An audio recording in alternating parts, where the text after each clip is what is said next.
Test 1, 2.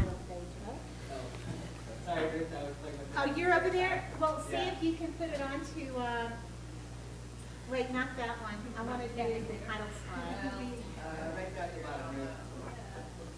You doing title slide? Yeah. And the presentation? What is a graphics card? That's for the video. Oh, okay. Yeah, you can control everything here, and then. So, I can do it all there? Yeah. Yeah, no, Yeah. they wanted us. So you'll just pick it Because that's what. How's it going? All right.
Thanks, Keith.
Testing, testing, testing.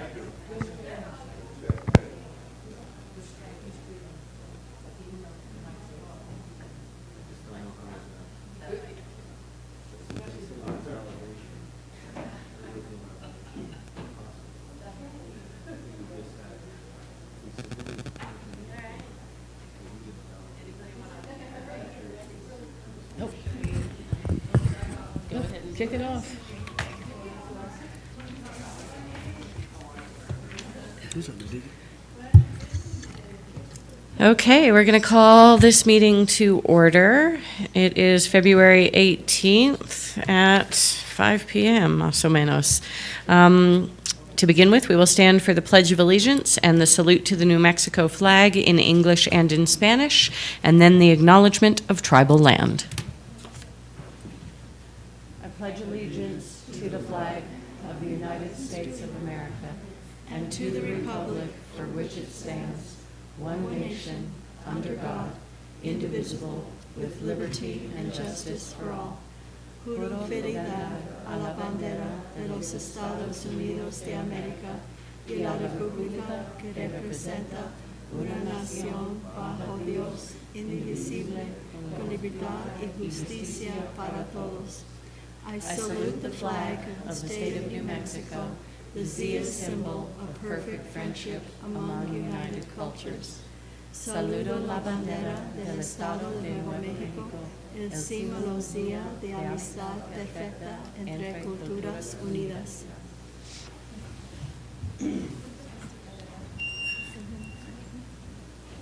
Here we go. We acknowledge the original people of the land, the Tesuque Pueblo people, and other tribal nations, and ask them to walk with us today as we share and learn together.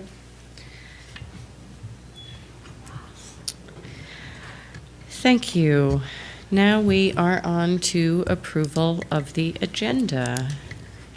Any changes, questions? And if not, could I have a motion, please? I move that we approve the agenda. Okay, we have a motion and a second. All those in favor say aye. Aye. Aye. Any opposed? And now, moving on to executive session. Secretary Garcia. Madam Board President, I'd like to take the Board of Education into item A, which is collective bargaining, according to Mexico statutes annotated. And is there a second? I second. All those in favor say aye. Aye. Any opposed?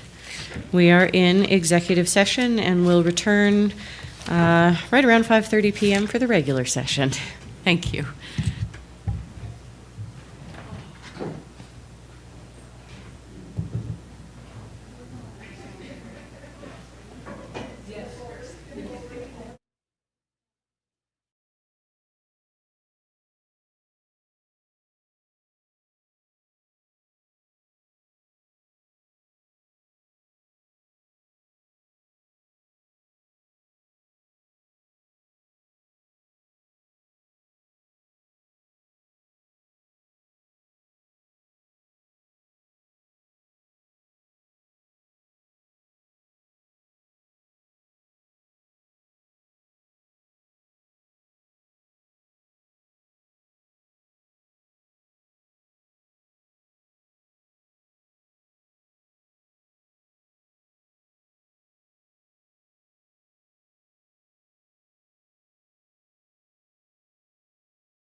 I've been getting a lot of emails, so I've been communicating with people. Okay, let Tom know, and whenever you want to go ahead and turn it in. I'm working the session, so maybe Friday or Monday next week I'll bring the phone back. Okay, yeah, that sounds good. I don't really even need the computer. Okay, so you want to just use It's up to you. That way you just don't forget and you just leave it in your... I'm going to bring them both back. Okay. Okay. So regarding the National Student Association...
Beautiful white teeth. Yeah. Does it hurt or is it cosmetic? I can't bite. I'm still not able to eat much meat. Turns out. And I'm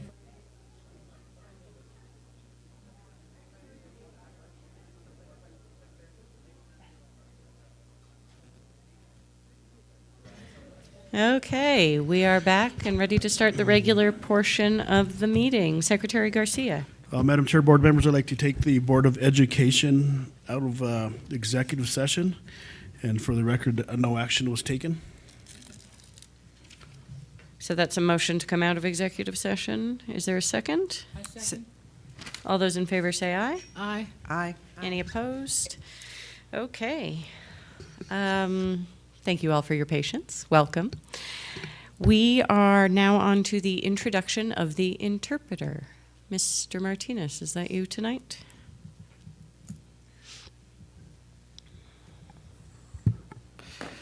Buenas tardes, Presidente Novo, miembros de la Junta Escolar y Superintendente, doctora García. Mi nombre es Germán Martínez y serviré como intérprete. Si alguien ocupa esos servicios, por favor, levante la mano y los provee atrás de la sala. Good afternoon, Board President Noble, board members, Superintendent Dr. Garcia. My name is Germán Martinez, and I'll provide translation services. If anybody would like those services, please raise your hand, and I'll provide those at the back of the room. Thank you. Okay, thank you very much, Mr. Martinez. Now we are moving on to the School Board Showcase, and we have 3 groups performing tonight, and we're very lucky.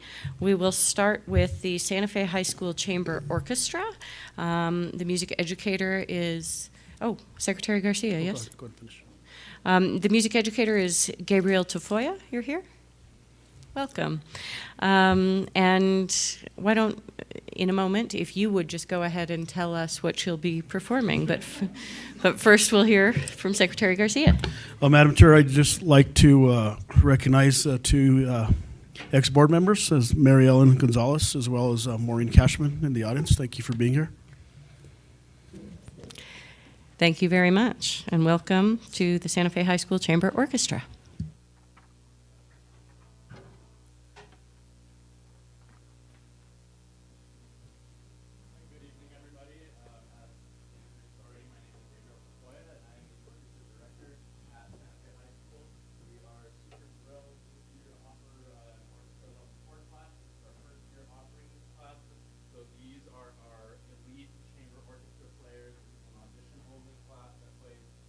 Very difficult, unabridged professional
much for having us here this evening. If you want to catch more of this group and all of the Santa Fe High School orchestras, we have a concert at Santa Fe High School in the band room tomorrow at 6 p.m.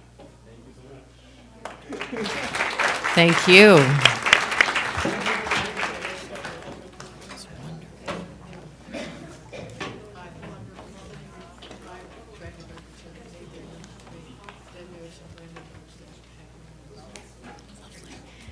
Thank you very much. Okay, next we have the Salazar Elementary School Computer Science Initiative. Ms. Rael, are you going to introduce them?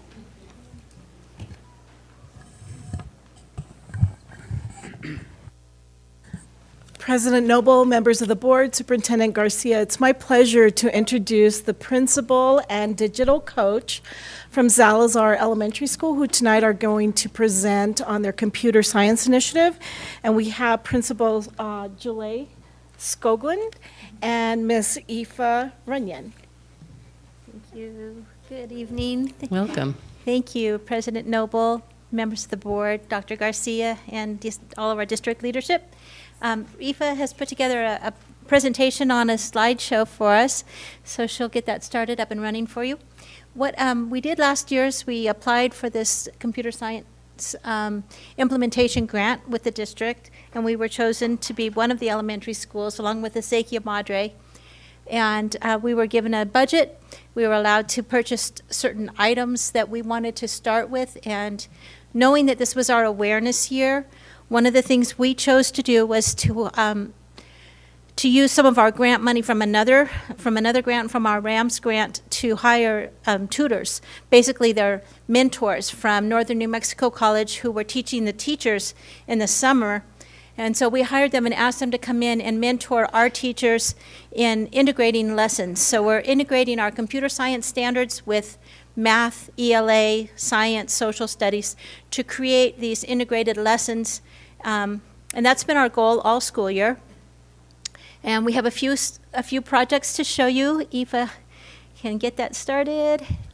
Anyway, we're thankful to be chosen for this opportunity. Thank you to Dr. Ryan and to Neil Weaver for all the support they've given us, because they gave us a lot of opportunities to work, collaborate, design our program, and then the funding to be able to implement it. So thank you for that. So our vision is to utilize learner-centric practices. Oh, okay. Do you want me to? Sure. I'll do it for me. Thanks. So our vision is to utilize learner-centric practices that promote creativity, collaboration, communication, and critical thinking in order to foster equity and successful lifelong learners. So in year one, we basically have 5 parts of the computer science initiative in our school. So the first part is the CS Mentorship Program. So we partnered with the master's program with the high school students there at the community college, and also with college students at Northern New Mexico College. And they have been coming into classrooms every Friday mornings to work with the students, doing different projects, and we'll show those in a minute. We have also started a STEAM lab in our library with lots of wonderful resources. We'll show you all this stuff in a minute. Classroom integration, so we're really working on having the teachers implement the computer science standards into Common Core standards, and also into the science standards, the next gen science standards.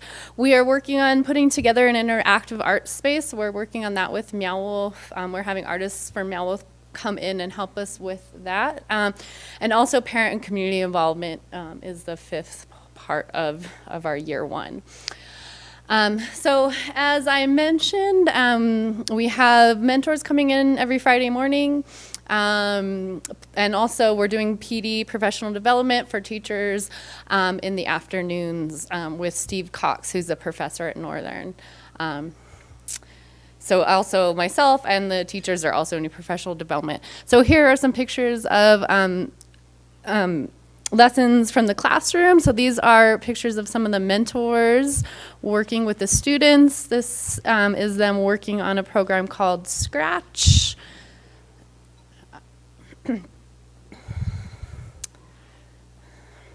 This is just some pictures of the professional development with the teachers and the mentors. So basically we get them all together in the library on Friday afternoons. So these are the materials that are in our STEAM lab. And Julie, if you want to move forward, there's examples of them. So we have make-dos for engineering squishy circuits. We have the Wonder Robots, B-Bots, which are great. The B-Bots are great for like the K1, just basically getting the basics of coding and the computer science thinking. We have also the Osmos are really great for that as well. That's okay. We did, that's fine. So we have students that are working with our green screen. Also, Julie went by the slide of our laser cutter, which is a really great asset to Salazar. Here's pictures of students working in the STEAM lab.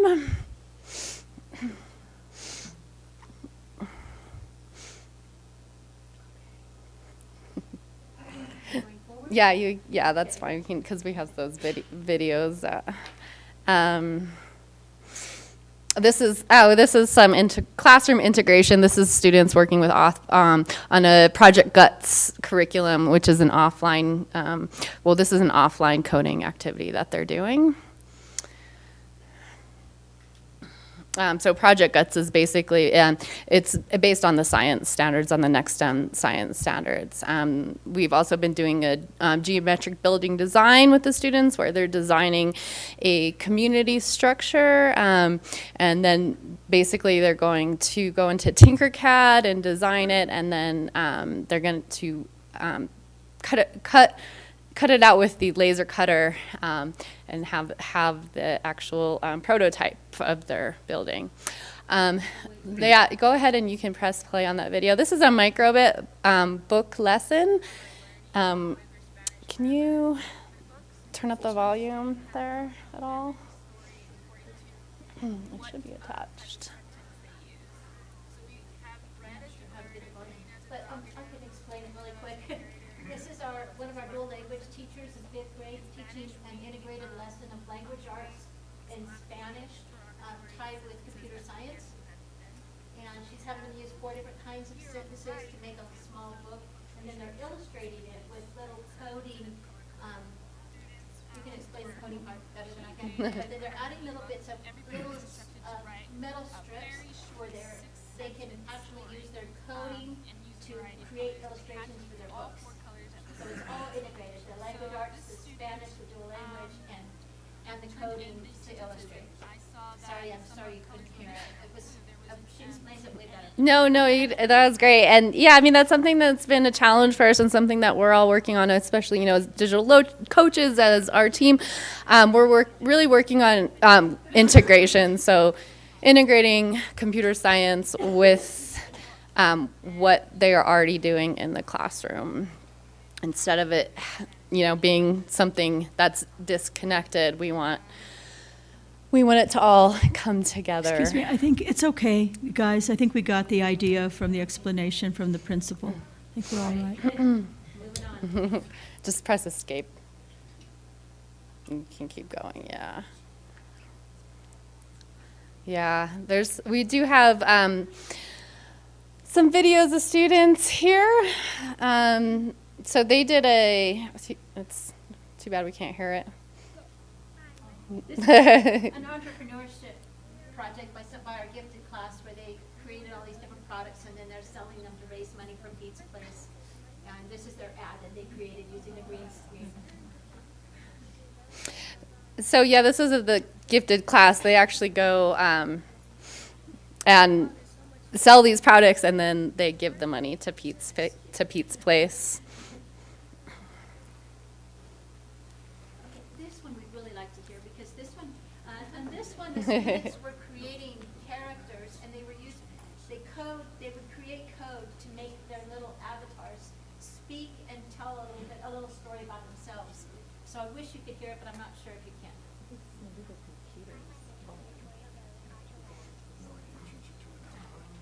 Anyway,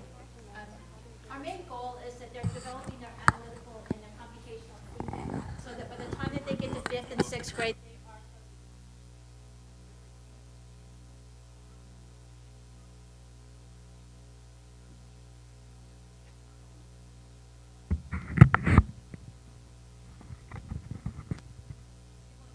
won't take too much of your time on this, but thank you. Thank you for trying with that one. We'll move on.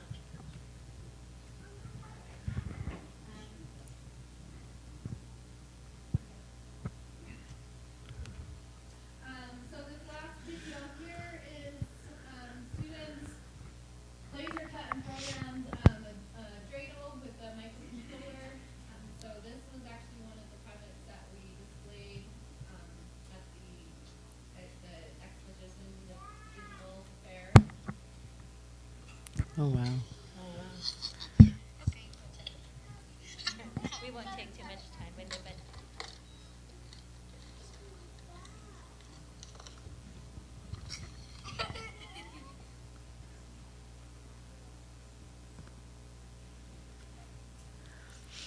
And yeah, this one actually doesn't work. okay, let's get it. This video is basically so our interactive art space is based on the doctor's book, all the places you will go. So we had the kindergartners using the green screen to talk about their favorite part of the book. Okay. We've enjoyed this year, it's been great, like, trying to implement these standards, and we're still working on it, but we are making some progress. Thank you. Thank you for working on this. Do you have students here tonight? Or is this all Carlos Gilbert? Okay. I was going to ask for them to be introduced, but thank you for being here, and please thank the teachers and everybody who took part in making the videos and the students. And has anybody tried wearing green in front of the green screen? Because that's kind of fun. Madam President. Just a floating head. Madam President? Yes, Dr. Garcia. Yeah, I just wanted to say thank you to the principal and your staff, your leadership and everyone that's worked on this. But this is also part of the resolution Ready, Set, Go, right, for the computer science initiative that you brought to the board. Was it 2 years ago? Or 1 year Just ago? one. And with the money, what people got to apply, we allocated money for this, if you recall, in the last budget. And it's really been amazing, just that small amount of money, how that has really taken off in, I mean, it's not that this isn't happening in other schools, because it is, but it's really brought more intentionality to the work, and we're really excited about the next cohort, right, that we're going to be adding next year, but it's all in an application process. So we're very proud of you, and thank you so much.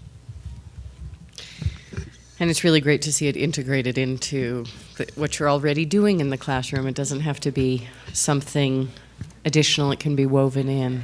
It's really exciting stuff. So thank you very much for the work. Okay, our final school board showcase event of the evening is Carlos Gilbert and the Elementary School Battle of the Books. Is Dr. Lujan here? No. I Ms. will be Romero, introducing, yes. Good evening, President Noble, members of the board, Superintendent Garcia. I'm super excited to introduce Kim Petracci, principal at Carlos Gilbert. She and her team will be describing their Battle of the Books project. Thank you. Welcome, everybody. Thank you, Ms. Romero. Greetings, President Noble, members of the board, and Superintendent Garcia.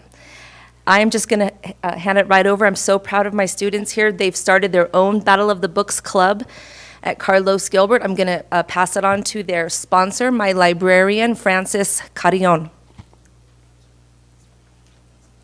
Good evening. Thank you for having us.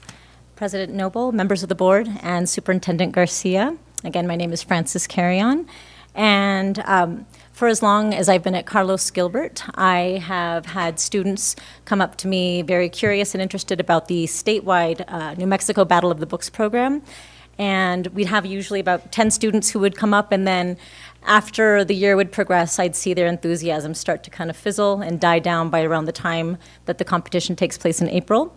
So to combat that, the reading interventionist and I decided that we would host our first school-wide Battle of the Books. so that we could keep the kids accountable and motivated about this literacy program throughout the entire year.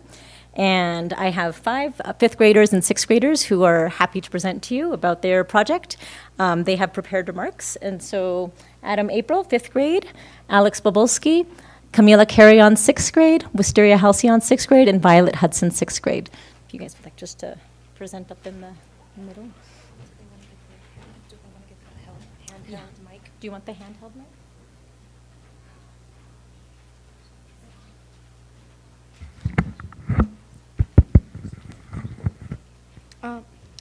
The New Mexico Battle of the Books is a voluntary reading competition for students in grades 4 through 8. Students come together to read, share books, and prepare for an end-of-the-year quiz-style competition with 4 rounds, in which they are asked about books that they have read from the year's designated Battle of the Books reading list. This year, Carlos Gilbert decided to host its very first school-wide Battle of the Books.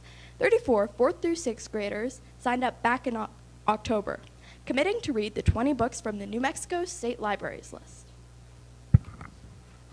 The Battle of the Books encourages children to read high-quality literature, engage in dialogue with their peers, and compete by demonstrating their knowledge of books. The following books are just a sample of what we are reading this year. Bluebirds by New Mexico resident author Caroline Starr Rose, a historical novel written in verse about the lost colony of Roanoke in 1587. Louisiana's Way Home by Newbery Award-winning author Kate DiCamillo, a realistic fiction novel about young Louisiana Elefante, whose world is turned upside down when her eccentric grandmother decides to relocate them without any explanation. The Night Diary by Vera Hiranandani. This story introduces readers from the history of the struggles between the countries of India and Pakistan from the perspective of a 12-year-old girl named Nisha. And for one of the more lighthearted titles on the list, Space Case by Stuart Gibbs. This book can be described as a moon-based murder mystery set in the year 2040. The story features a boy named Dashel and his journey as one of the first inhabitants on moon base Alpha.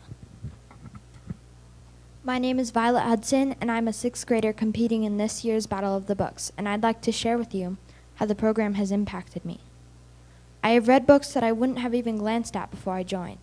I've done more reading than ever before and unlocked ideas that at a time were unimaginable for me. Battle of the Books is very important to me. Thank you. Hi, I'm Alex, and it's my privilege to be here on my birthday. Battle of the Books has had an amazing impact on me. I was a graphic novel reader for all of my life, but now I'm actually reading books that challenge me and expand my horizons. My mom was pushing me to read books that challenge me, and I think that Battle of the Books exceeded her expectations. Because of Battle of the Books, reading is now a hobby more than a job. Thank you so much for your time, and have a good night. Did you say it's your birthday? Happy birthday. Thank you for being here with us. That's a great privilege. Thank you for having us so much. Have a great night. Do you have any questions for me, President Noble? No? Thank you. Okay, thank you so Thank you much. very much. And thanks to all of you and families for being here. We really appreciate you coming and telling us about the Battle of the Books. That was really cool. Secretary Garcia. Madam President, also, I think that's actually very great that you all do Battle of the Books. That's totally awesome for young individuals. Also, you might want to try to do Battle of the Books during the summertime as well, because just to keep the reading going when we leave school, the last day of school, we don't see the children or individuals till the next following school year, but during the summer would be great also. Thank you. Just wanted to say, keep reading. Okay, thank you. Okay, thanks all very much. We will move on to public forum. Dr. Ryan, are you the keeper of the list this evening? President Noble, members of the board, Superintendent Garcia, we have 3 speakers that have signed up for public forum, and I will read the ground rules. Please listen and speak with respect. No uncivil conduct will be permitted. Please do not discuss any specific information regarding a student that is not your own. There's no sharing of time allowed. Please self-monitor and observe the 3-minute rule, and I will be giving you a 30-second heads up that your time is almost up. Public commentary and dialogue is allowed only during the public forum, not throughout the meeting. Please search for answers on common ground. You may speak on any topic, whether it's on the agenda or not. Your input will be taken by for consideration. Please be advised that the board may discuss your issue during the meeting, but by law, the board cannot take action on items that are not on the agenda. The first three people, if you'll come and line up over here, and please repeat your name to the board when you get up to the microphone. The first person actually just put First Serve New Mexico. That's you. And what's your name? Jordan Baca. The second, Miguel Acosta. And the third, Gary Bass. Come on up over here. Is there anyone else who would like to speak during public forum and didn't get a chance to sign up? Because right now, you have another opportunity to give your name to Dr. Ryan. Okay, thank you. Welcome. Jordan, yes? Yes, good evening. My name is Jordan Baca. I am here from First Serve New Mexico. I've brought with me some of our students from high school and I think a couple of middle schoolers too from Santa Fe High and ATC. They are going to tell you a little bit about their experiences in First Serve. And in the past, I've told you my own experiences in the program. I was in the program for 6 years myself, and now I work for the program, and I think it's just a wonderful experience for younger kids to be able to have the support that we provide them. So we have a couple of students here that have gone to sectionals in Arizona this year or in 2019. And we also have a student here who won a national essay contest with NJTL and was able to go to Arthur Ashe Kids Day at the US Open. So I'm gonna hand it over to them and they will tell you a little bit about their experiences. Madam President, also if we could actually recognize Mrs. Eleanor Brenner. She actually is, Ms. Brenner, over here.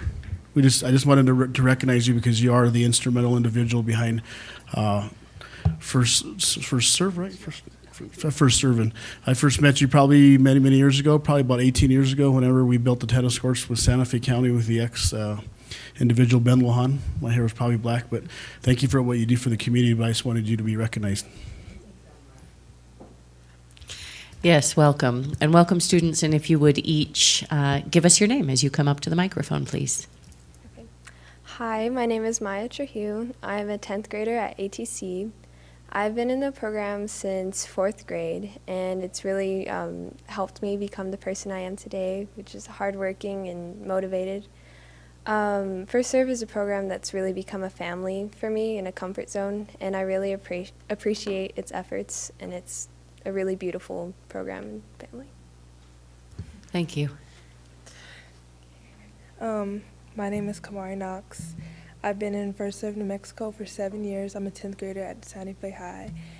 And I just want to say that First Serve is very important to me because it's given me lots of valuable tips that I can use in life, like for college or just life skills overall. And I just want to thank Eleanor and everyone for providing me with this opportunity. Thank you. And please get close to the microphone so we can hear you. Hi, my name is Hamza Mahmood, and I am in 8th grade at ATC. I've been in this program since 3rd grade. Because of First Serve, I've learned to overcome my challenges and boost my self-esteem. The tutoring program has helped me keep my grades up thanks to the wonderful tutors I've had. They also taught me good life skills and how to talk properly to people. The tennis program has helped me stay in shape and taught me good sportsmanship. It took me to many tournaments and pushed me to go out of my comfort zone. Thanks to First Serve, I've made many new friends. I'm so grateful to be part of the program. Thank you. Thank you.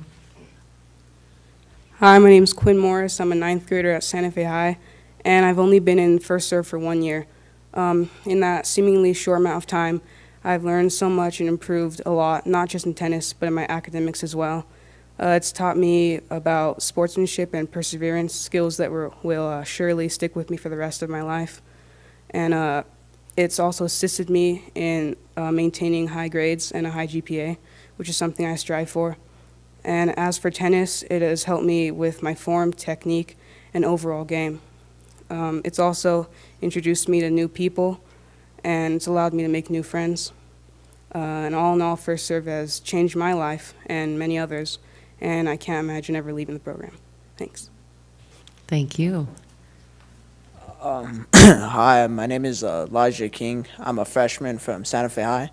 I've been in the program for about 4 years, and the program's helped me a lot, not just with tennis, but with my grades. A lot of people have came into my life from First Serve, and it helped me with my coping skills too, because I used to not be able to make that much friends. But I made more friends, and with my coping skills towards other people because of First Serve, and yeah, it helped me a lot with other things as well. Thank you. Hi, my name is Nevada Segura. I'm a freshman at ATC, and I've been in First Serve since 3rd grade. And it's truly done a lot for me. Both my education and tennis skills have improved greatly over the time that I've spent here with First Serve. I never thought that I would get good grades and still maintain like good tennis skills. I'd also like to give a huge thank you to First Serve and everything it's done for me. It's given me a chance to meet new people in New Mexico and in other states, but most importantly, I made a great group of friends. Thank you.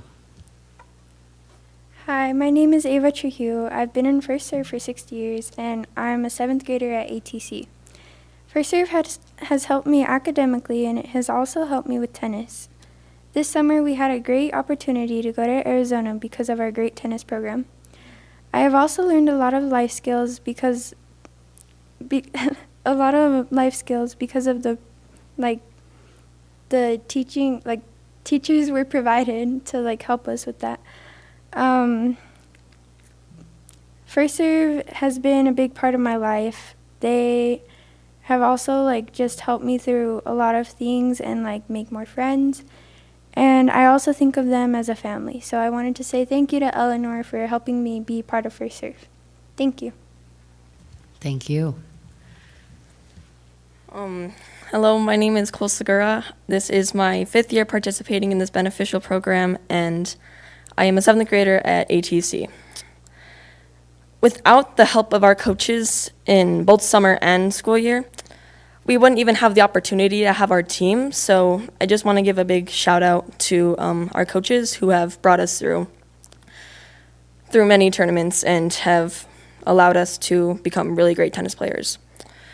For the life skills that I've learned in elementary school, I still use those life skills today, and they've really helped me a lot, from public speaking to meeting new people and standing up for people who need help. And for the tutoring, it's a really good time because it allows us to bond with our friends and get our homework done at the same time with the help of our really generous tutors. And we are really thankful for all that First Serve has given us. Thank you for your time. Thank you very much. Thanks to all of you. Thank you, Ms. Brenner. Thanks to the staff and the team at First Serve, and especially to all the students for coming and speaking to us. It's really great to have your voices here. Thank you.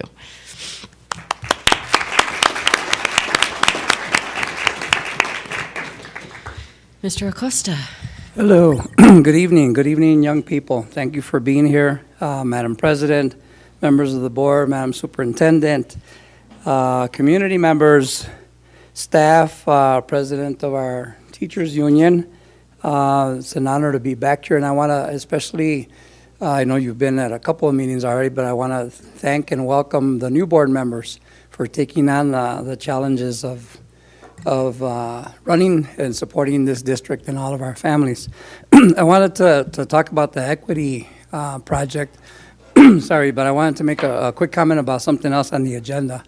The disposal of technology equipment. I want to make another pitch to see if we can't find a way to take used Chromebooks, maybe assign them to the city at Zona del Sol, so we could use them with our families and young people for homework and what have you. We're kicking off a parent education project there. We've got Wi-Fi, and what most people don't have at home, the internet, but we don't have the equipment. So maybe if that's something that could be considered somehow. In terms of the equity, thank you for taking this, this step, for making this move, for going first. And I do want to apologize for the negative responses that you all see to articles in the newspaper. I mean, there's some folks out there that just in no way, shape, or form are ever going to support public education. And that's a shame because we all suffer. But I did want to make a couple of comments on this. And we've talked about this in the past. There's equity issues definitely within the district and around the district, but also out in the community. So that, it's not a school issue alone. And alone, no matter how many folks we put on this task force and how many creative and innovative ideas we come up with to attract students and families to our schools, there's still the context, right? The ocean and the iceberg around this ship. And I think it would be good to maybe as a first step invite the city, the county, the community college to be sort of co-partners on this project, to create an equitable community, a sustainable community, a just community, because we can do, and I know you and the community, we can do amazing work here focused around schools, but if the community that our schools are located in and the economy that our families are living in and the conditions that our young people have to confront when they leave our buildings hasn't changed, if those opportunities out there are not there, and if there isn't more equitable distribution of resources and opportunities as a whole, it's going to be somewhat of a wasted effort, I'm afraid. If we focus just at the micro, and this is all we can do is focus sort of on micro level equity in terms of getting resources where they're most needed. The danger there is that it could become sort of a separate but equal situation, and we become then complacent that we're getting enough resources to those overcrowded schools or schools with lower income families, et cetera, but we don't change the conditions around that, right? So that's one of the dangers. My time's up? I had 3 more points. It can't be up. Anyway, there are lots of things that we can talk about, and I look forward to the conversation. Thank you. Thank you.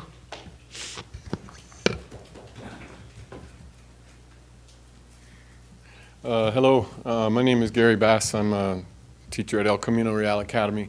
I came here in October, I think, to thank you for supporting me. I received a Fulbright Award to go to Cambodia. And so for the month of October and November, I was in a small town in Cambodia. I was working in a dual language school, it turned out to be, but it was the local Khmer language and English. I went under the auspices of the U.S. government. The Fulbright program is a U.S. government State Department directive, been around for about 70 years. And I just wanted to come back and report that it was a very positive experience that wouldn't have happened for me professionally and personally without the support of Santa Fe Public Schools. Dr. Garcia especially approving my leave. It did require me to be gone from school for a month. But I was able to get a good long-term substitute. It was a phenomenal experience professionally and personally. Professionally, after just a couple of days, I realized my school, El Camino Real, is a dual language school, and we're having a lot of success in creating bilingual students. And they're attempting the same thing, but under a very different Asian focus.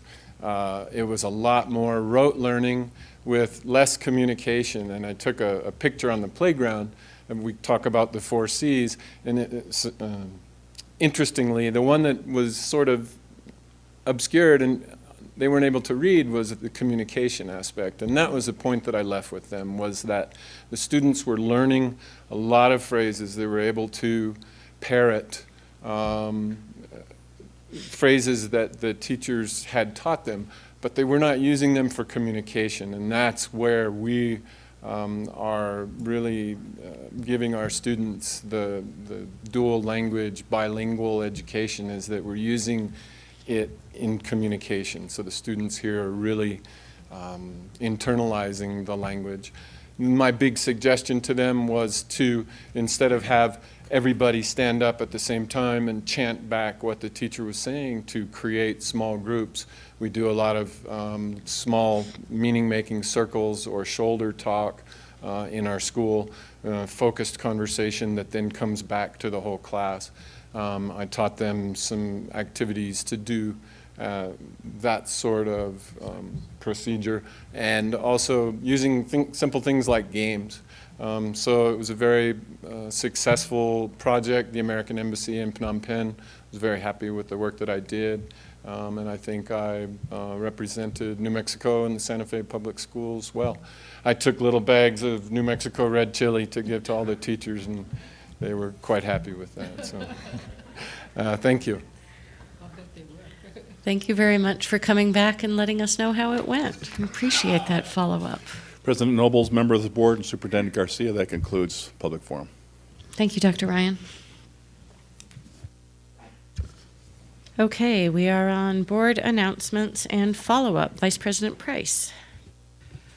I just want to acknowledge Maureen Cashman.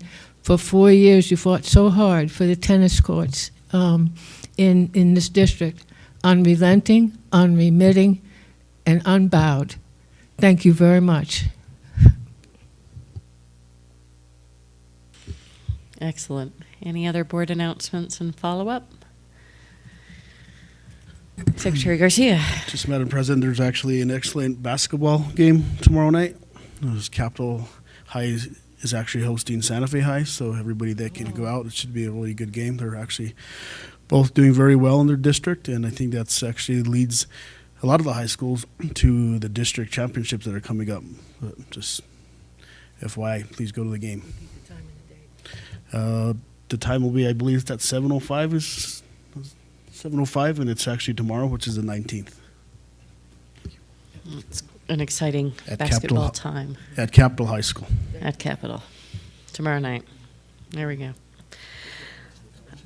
I also just want to say, and I know that Dr. Gonzalez and Board Member Bose were both able to attend the STEAM Expo, but I want to congratulate Dr. Garcia, Dr. Ryan, and everybody who pitched in and really put a lot into what was an extraordinary effort. I've seen a lot of events in the convention center, and I honestly am not sure I've seen it that crowded ever. And it was truly exciting. The passion from the students who had their projects there, the teachers, many of whom did hours, really hours and hours and hours on their feet that day, really long days. Ms. Mayer, I know, was one of them. Thank you for that. And it was truly an exposition of some of the best things that the Santa Fe Public Schools has to offer. So I just want to say thank you to everyone, to the community partners who supported it, the families who, you know, wrestled through whatever conflict there was around science projects, and it was really an incredible night. So thank you to everyone in this community who was involved. It's getting better and better, and this is truly showing what we can do, preparing kids for the jobs of tomorrow, and doing it in a way that is fun, that unlocks their passion and their learning, and the ability to present their projects is just extraordinary. So it was, for me, really a high point, and I so appreciate everybody who was a part of that incredible night. Okay. Superintendent announcements and follow-up. Dr. Garcia. Thank you, Madam President, members of the board. I'm going to skip to the Digital Expo and just also include Ms. Sink and the Curriculum and Instruction Department. They had the science fair projects that they integrated a lot of technology into some of that. And it was just a joint effort by both departments, but I want to thank both of you for your leadership. That was so much fun. I had intended to just go for the opening because I had a long day and I was having an early morning. I think I wound up staying till about 7:30. And I couldn't pull myself away. The kids were so engaging. They were so excited. They wanted to tell you about what they were doing. And, it's nothing better than to see kids engaged in project-based learning, right?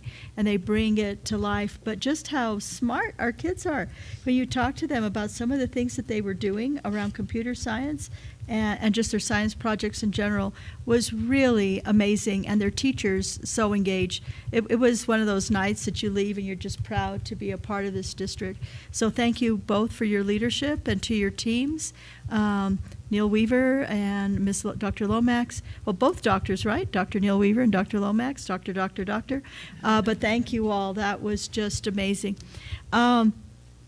I wanted to share with you something near and dear to all of your hearts, and that is one of your favorite days of the school year, and it comes up often, Snow Day. And so I just want to share a letter with you that I did send to the governor's chief of staff. The state follows the schools, and a lot of people follow the schools, but I wish they wouldn't, because we have protocols that we have to consider that, say, the Santa Fe Community College doesn't have to. When you have all adults, it's a different ballgame. And so I just want to hit some highlights for anybody that's listening that you can share, because sometimes I think we make decisions and you think we're crazy. Well, we probably are crazy, but not for maybe those decisions, okay? So we review forecasts daily. If it's very evident that we're going to need to delay or close the following day, we send out a public notice before 10 p.m. If it's not evident the night before, we begin at about 4 a.m.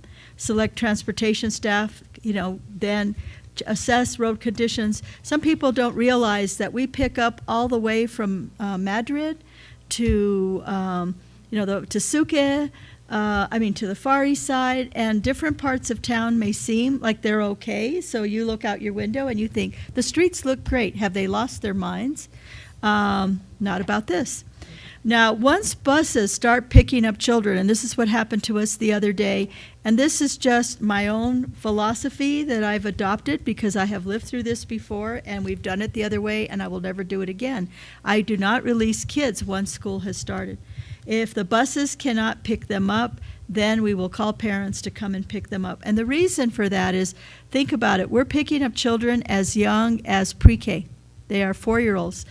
Some in the DD program might even be 3-year-olds, but mainly 4-year-olds, kindergartners, first graders. Not all our parents are allowed to check their robocalls or their text messages. Many of our parents have jobs where they're not allowed to access their phone or don't have self-service. So if the buses pick up and parents aren't expecting for their children to be dropped off, not only might they be walking to an unsupervised home, they may be walking in conditions that are very unsafe. And so that is something that, say, the state or other entities do not have to wrestle with, and then their employees get upset and get angry at us. So some of the chatter that you see on Facebook half the time aren't even our own employees. They're employees from other entities that are upset with us. We believe it's much safer for kids to be in school, particularly to give the counties time to, and the cities, time to fix the roads and put, cinder and whatnot. And that's usually between 2:30 and 4, the conditions are better. We make our best decision based on schools. Now, if we do close for the day, it only applies to school site personnel. And it's something that I think we're going to have to revisit, because many organizations around the city and county, when we close school, they send their employees home. But our employees, district employees, have to still stay here. And I think we're putting them in harm's way. We may want to do an abbreviated schedule where they come in at 10 and maybe leave around 2, so that they also are not put in harm's way. So it's something that we're going to revisit and bring to you. I don't know if it's in policy or regulation, but we do need to take care of our district employees as well. Okay, enough about snow. Math Amigos, we've expanded our district partnership with them. And Math Amigos will provide a workshop for district mentors, instructional coaches, and interventionists on several instructional strategies on March 6th. We are excited to continue our partnership, and thank you, Dr. Bickley. The Santa Fe High School Indian Education Department, I just want to put a highlight on that. The Santa Fe Indian Education Cultural Resource Specialist, Nakona Burgess, and CNI Social Studies Coordinator, Erica Wheeler, will work with the Indian Pueblo Cultural Center from Albuquerque at the beginning of June to provide teachers with professional development, an awareness of issues of cultural importance to Native American students and families. And this is part of our way of continuing to address diversity in our community. And this was also through a grant, so we're very proud of them. Okay, disposed technology equipment. Equipment will be harvested by students as requested by Board Member Bose. I know that there are other options. We heard something tonight. I know that we are continuing to look at that, of how we can legally dispose of the equipment. I think possibly nonprofits might be allowed. So Dr. Ryan, I know that we'll continue to review that, and we'll come back to you with that. The calendar as presented to the board in January is final. We will be putting that up on the website. We did look at your recommendations, but it also created other problems. When we flipped it, then we had a problem with it did not recognize Indigenous Peoples Day, which is something that we do by the district. If we moved it to a different place, and it didn't give the teachers enough time for the end of the quarter, and then to have parent-teacher conferences. So for next school year, the calendar that we gave you will be the calendar that we'll use. We are having feeder school visits with much more vigor than we have. We used to do them, and then it dwindled off before my time. I think lack of resources for buses and whatnot, but the feeder program, we will be busing kids from the elementaries to Ortiz and to Milagro so they can see the wonderful programming there. And digitized board books. So last week, the issue came up about the disposed equipment, right, and the list of that. And there is a list, oh, here it is, floating around. And when we get to that item tonight, and the reason it wasn't printed for you, it's 500 pages. It was in the digital materials that you got that you can look at, okay? But it's, gosh, a variety of, like minutia, right? It could be, what, Dr. Ryan, something as small and simple as a mouse, maybe? Not a real mouse? President Noble, member of the board, and Superintendent Garcia, there's almost 5,000 items, but 4,000 of them are Chromebooks that they're over 5 years old and no longer can operate the operating system that's currently available. So those depreciate over time, and now we can't use them anymore just because we can't even give them to somebody because the operating system won't work. So, but anyway, that you'll see items on there too beyond the Chromebooks, but we do provide, it was provided to you. I just wasn't aware at the time that you got that with your board materials. But that's why it wasn't printed, it was 500 pages, 500 pages. But it brought up the issue of digitized board books. So anytime there's a shift in changing the books, it requires a tremendous amount of coordination and copying and whatnot. If board members are interested in having just a laptop that's here that you don't have to bring back and forth with you, that you can scroll through and find your materials, we'd be happy to do that for you. If you still want your paper board book, we'll do that. It is easier on staff to have it digitized, probably less chance for error. But so if you would let Alma know, she's going to be polling you to see your preference. You do not have to bring your laptop with you. The book would be set up here. So just FYI if you would like that. And Alma will follow up with you. And that concludes my board superintendent's announcement and follow-up. Secretary Garcia. Thank you for the list. It's interesting in regards to the this whole list here, 500 pages, is actually all about notebooks, Chromebooks that we're going to dispose of. And I can remember having this conversation with, I believe, Carl, when Carl was here, as into why are we buying all of these Chromebooks and they're going to be outdated in 2-3 years. Obviously 5 years is a long time, so hopefully, and I don't know how this works totally in the computer age, but whenever an individual goes to Best Buy and they buy, or wherever they go and they purchase a Chromebook, does that mean their Chromebook in 2 or 3 years is outdated? And so those are just, because the district's spending a lot of money on buying Chromebooks and notepads and what they're called these days, but I just have concerns as to how much money the district spends on not on technology, but after 3 years, 5 years, there's a lot of money that just goes away. So I don't know, Doctor, if you could actually help me to understand, which I pretty much understand, but how does that work, and how can we actually help that process out? President Noble, members of the board, Superintendent Garcia, the Chromebooks are not a laptop. They're a device that engages with the internet, and the purpose of purchasing the Chromebooks was to give access across our district to all students, not just the kids that could afford computing devices. When you take the price of a Chromebook, which is now about $250, and you take it over 5 years, that cost per year is lower than what it costs to buy one textbook.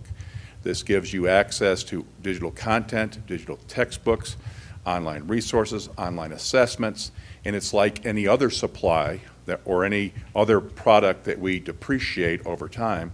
So actually, this is a lot cheaper than what we pay for paper books, and the support, delivery, et cetera, of those devices.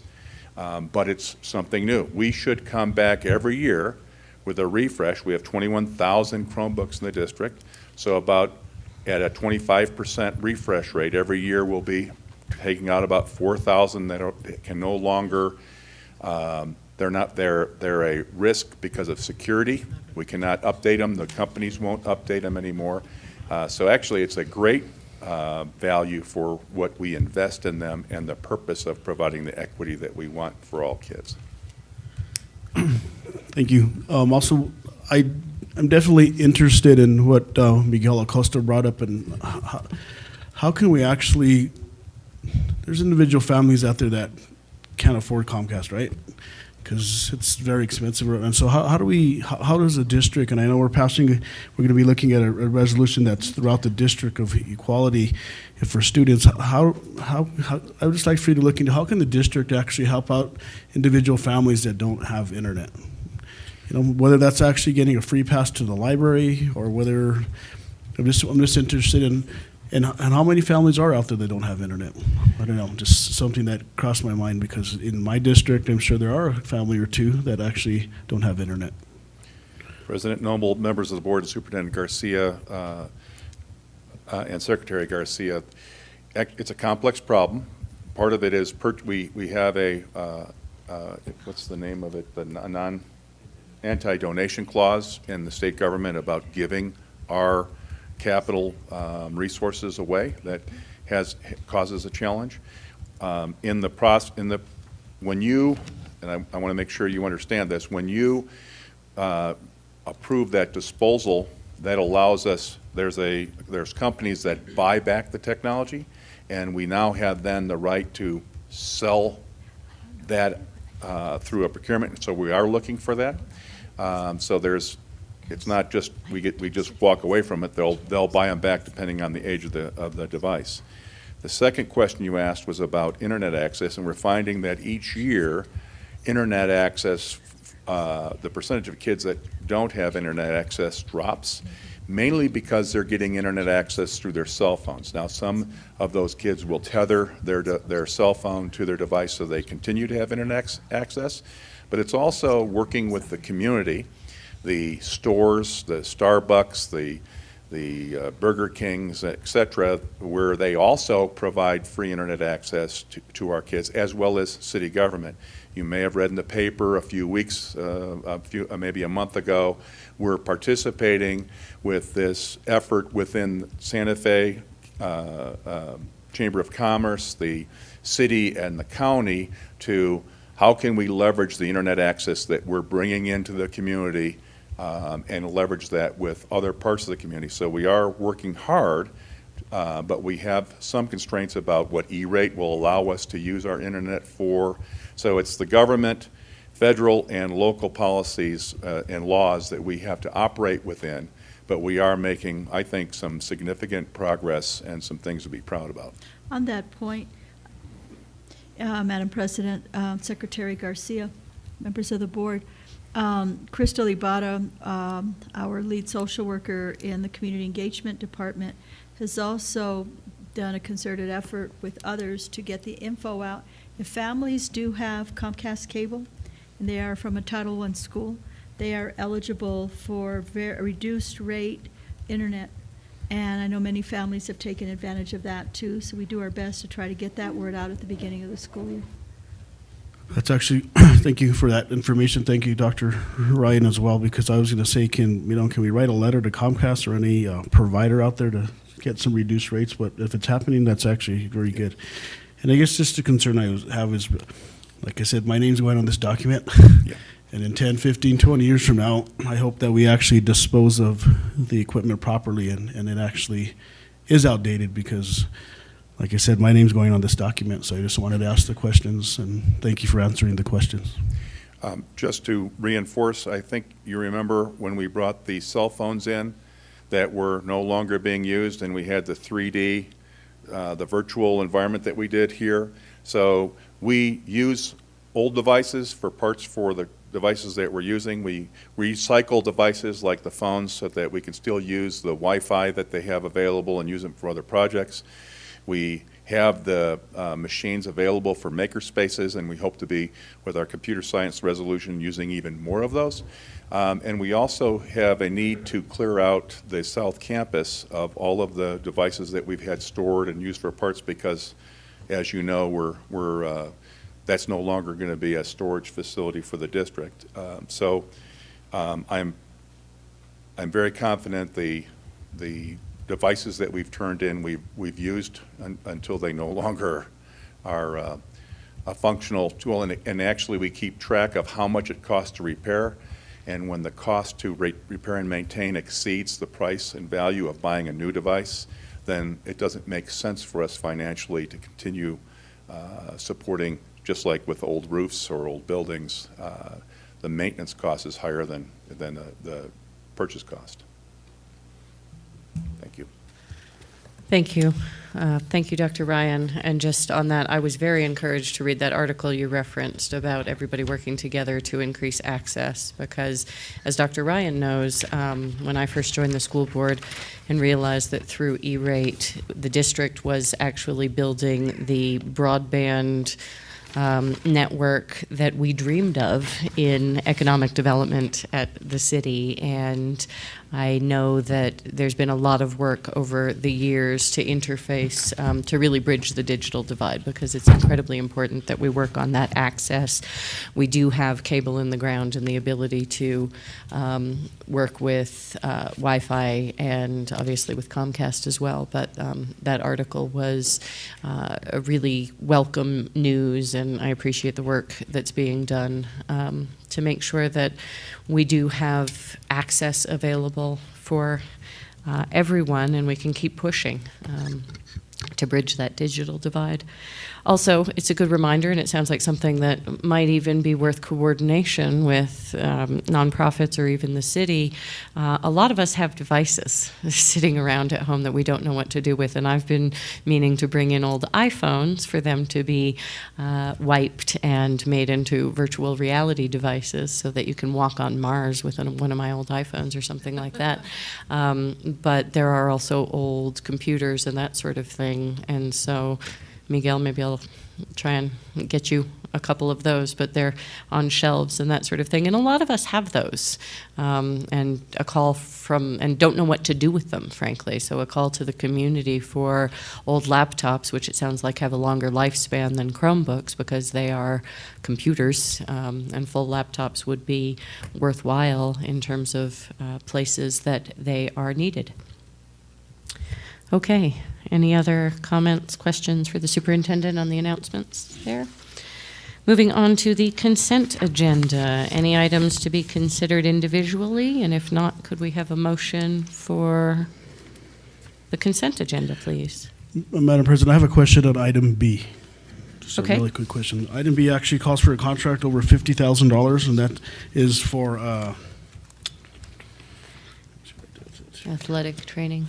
athletic training. I guess this is a question for staff or the superintendent is into, that's a district-wide for athletic training. How are we actually going to divide that individual equally? Madam President, member of the board, it's contract services. We contract with Christus St. Vincent's, and so it's not a full FTE. It's for X amount of hours for the various schools. I think they probably contract service multiple athletic trainers, I would imagine. Ms. Wagner? Board President Noble, board members, Superintendent Garcia. This is our portion of the contract for our 2 athletic trainers for the high schools. This is a contract service that we partner with Christus St. Vincent. They pay the remainder of the salaries for those employees to service our high school athletes. So they're both divided between both high schools? Board President, board members, Superintendent Garcia, there are 2 trainers, so we have 1 at each high school full-time.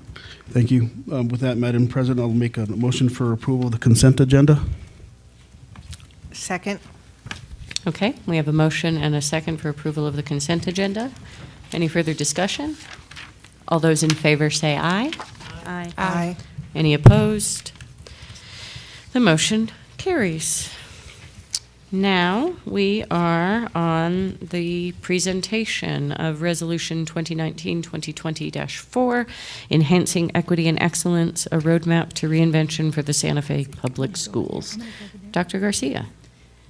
Thank you, Madam President, members of the board. I am actually going to go down to the podium so I can see you all, because after a while my neck gets twisted from turning over since I'm giving you a presentation. I'll just do it.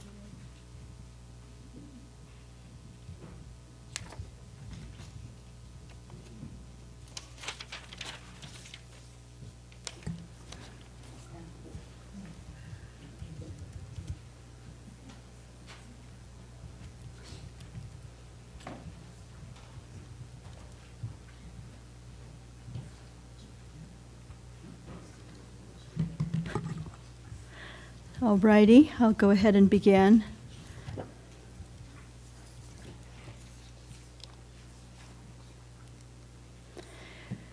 So in October, the board passed a resolution that directed me to bring back to you no later than the last board meeting in February, which is today, a process, a budget, and a framework for your consideration on how we would engage stakeholders in and other areas that we thought were relevant to address the following areas. And the first, A through F, are issues that have been brought to the board before that you've wrestled with on numerous occasions.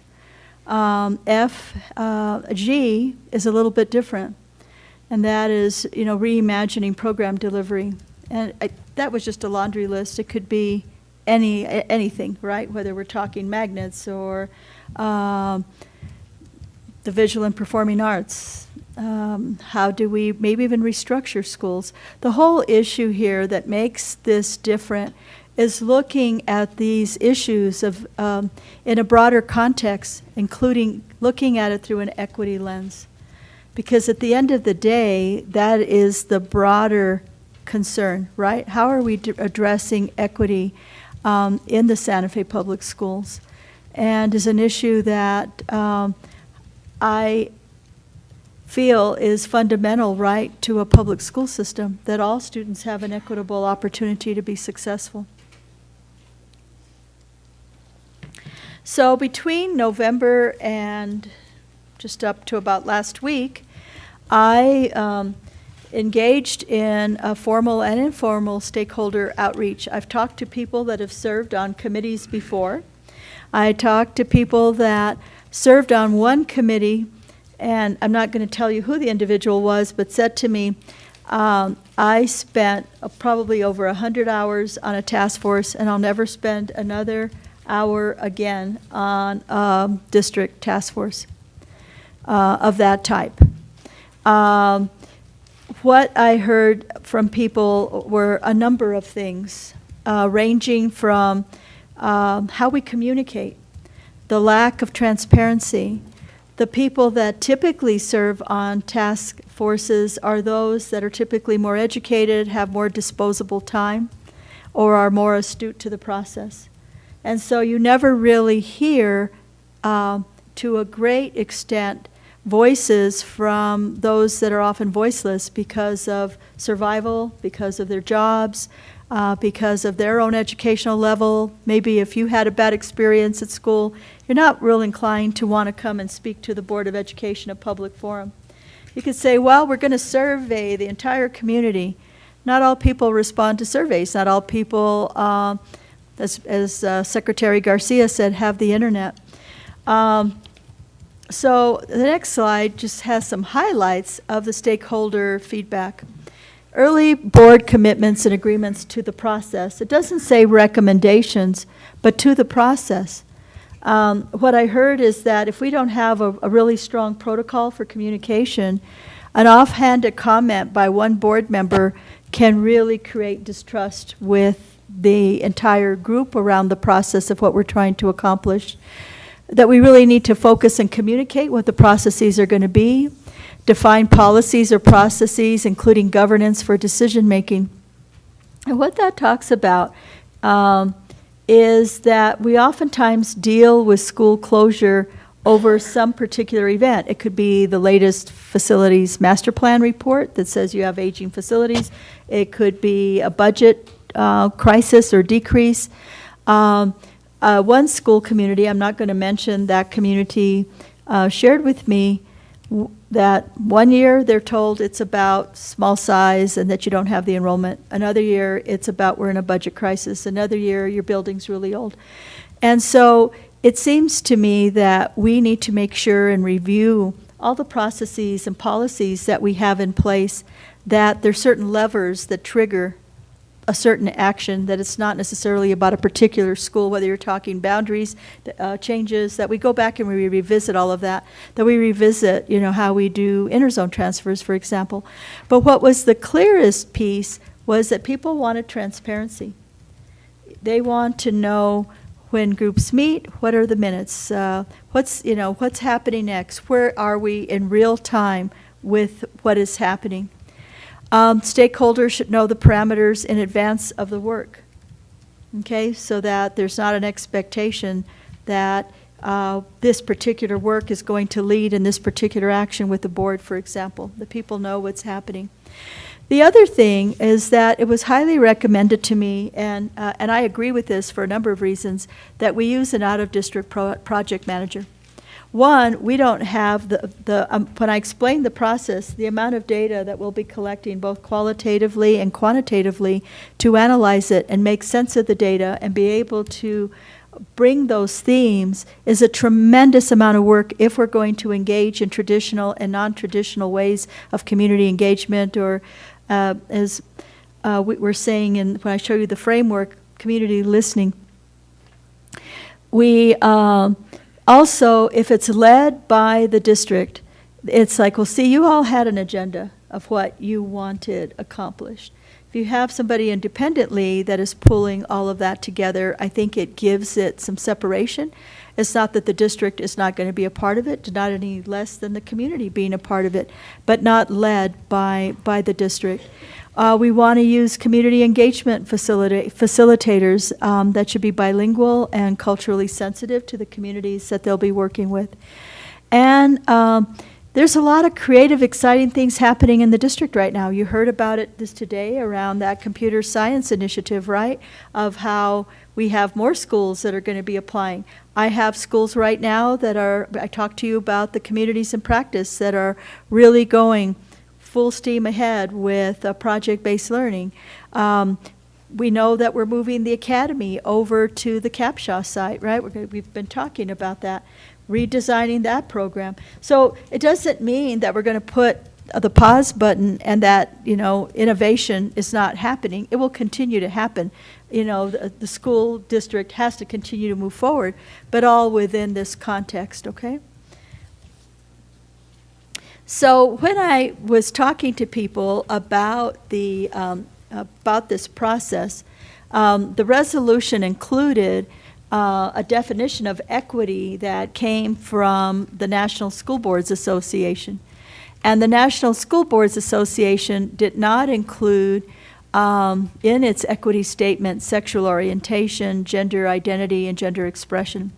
And the input I got was that was glaringly missing given the philosophy and the policies of this Board of Education. And so it was recommended that the board take that action to amend the equity statement. So this would be the equity statement that guides our work as we look at everything that we're doing through that equity lens. And so if you look on the agenda, unless I'm mistaken, there should be an action item tonight for you to amend that statement.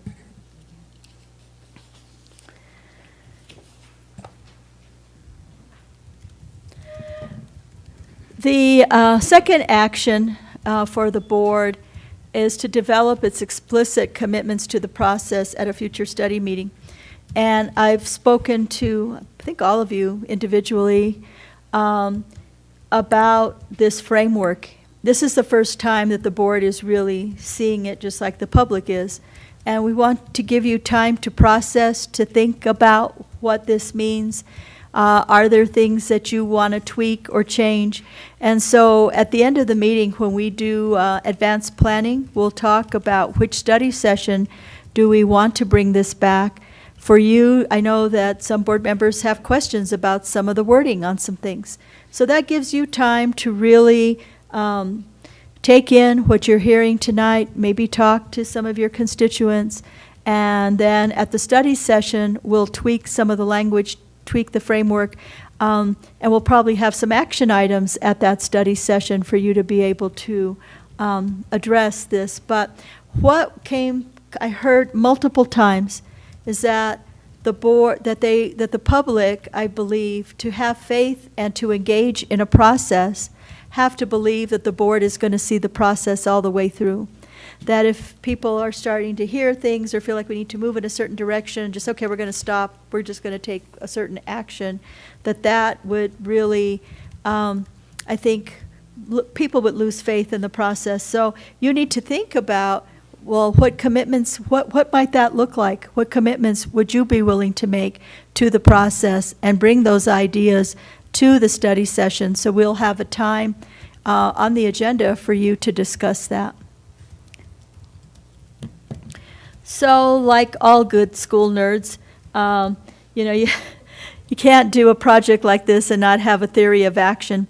And while this looks pretty simple, I want to thank my team and also other collaborators. We worked with some people from outside of the district as well that are experts in doing this sort of work.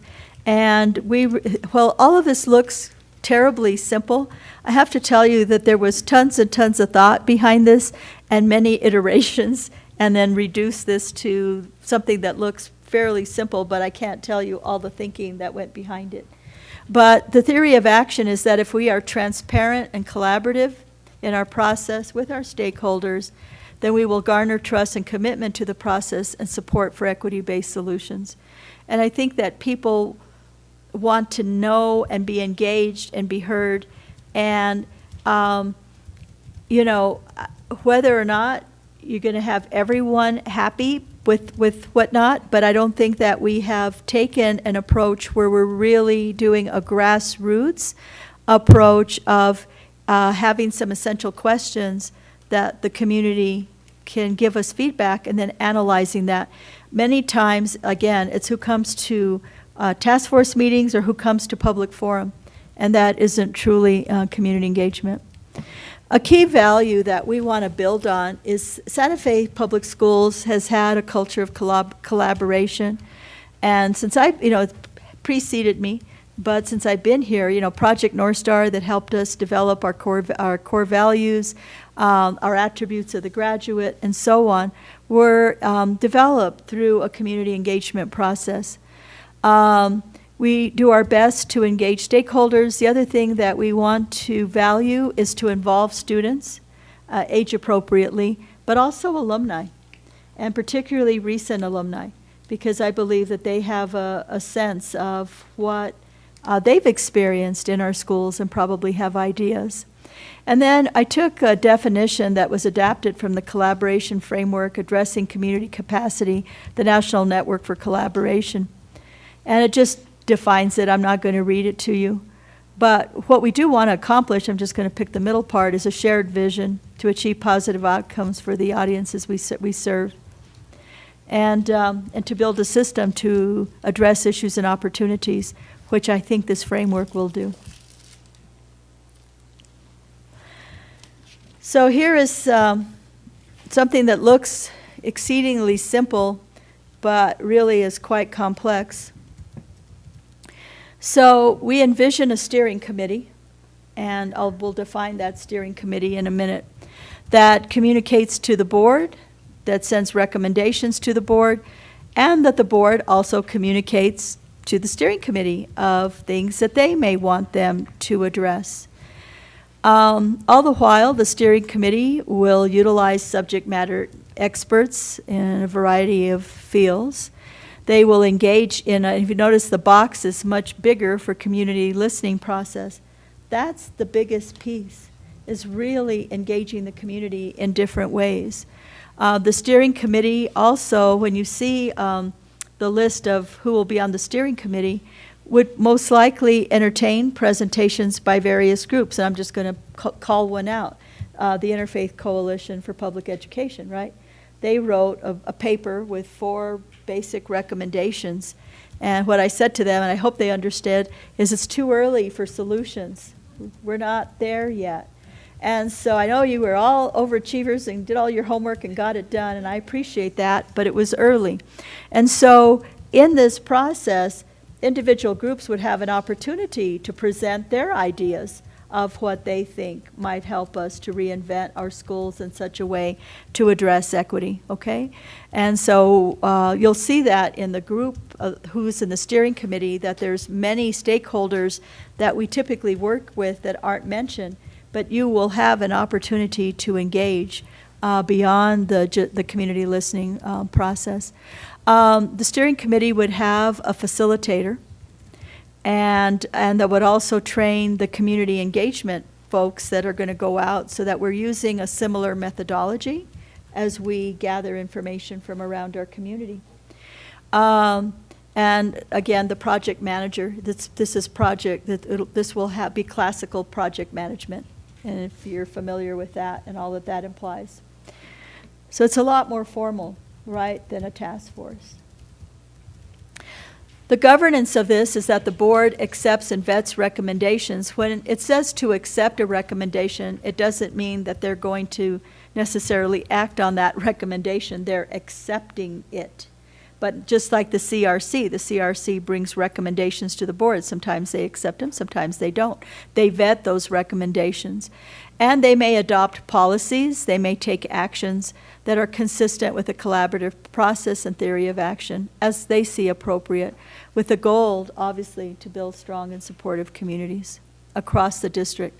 So here's the steering committee, and what you're going to notice is a lot of people that aren't on it.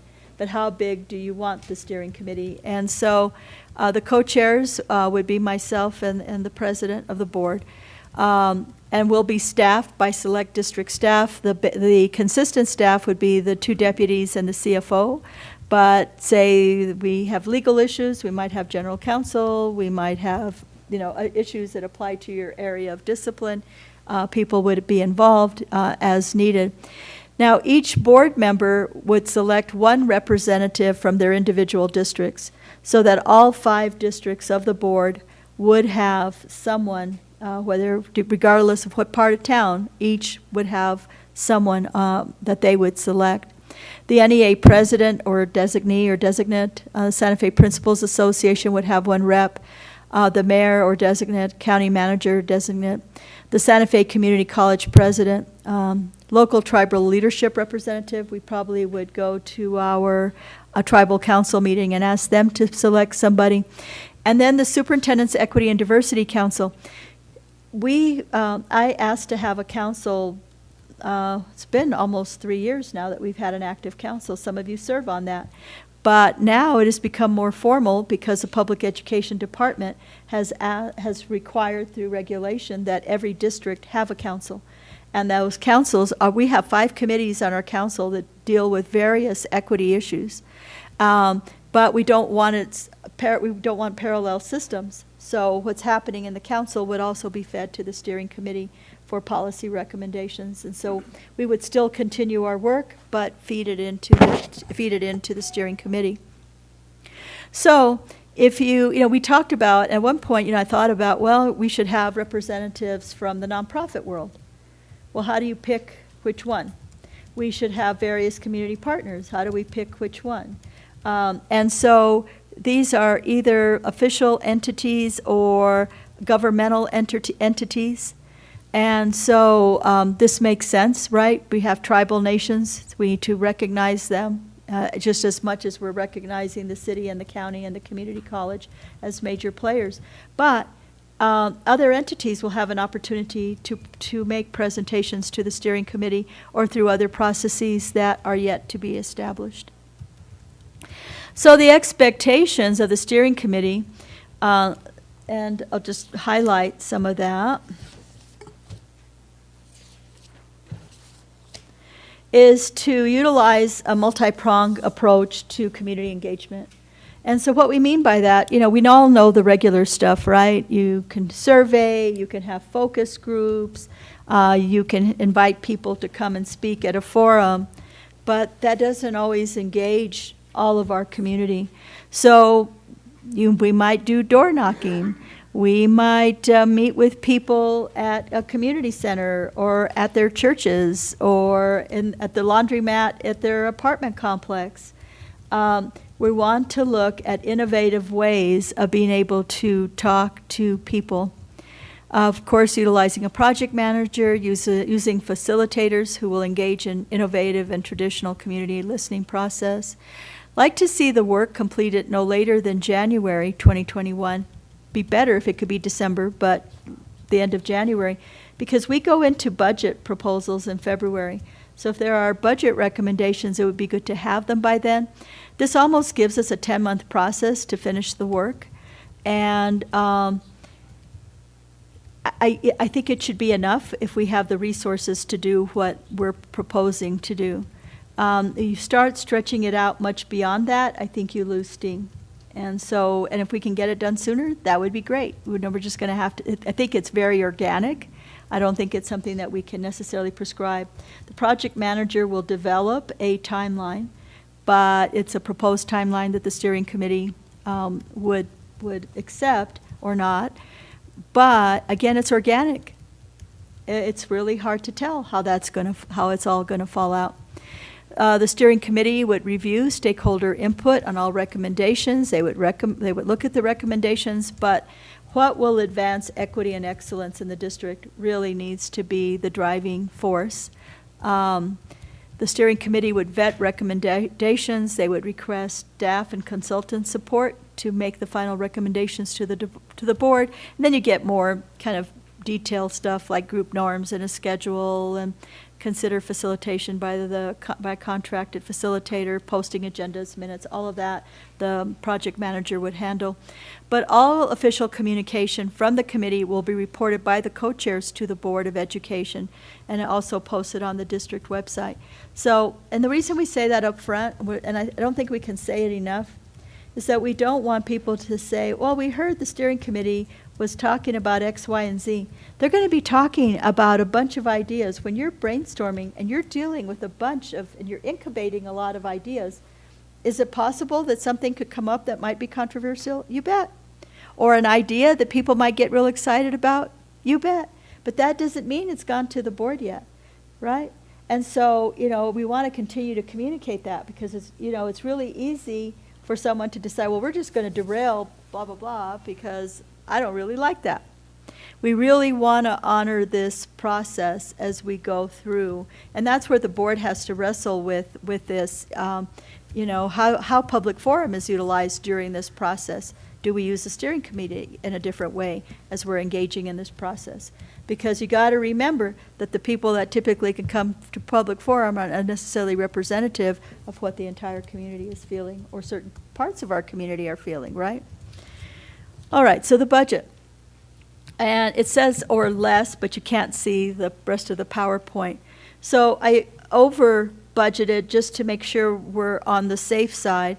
But having talked to other folks that have done this work, this is a very modest budget, although it looks terribly expensive.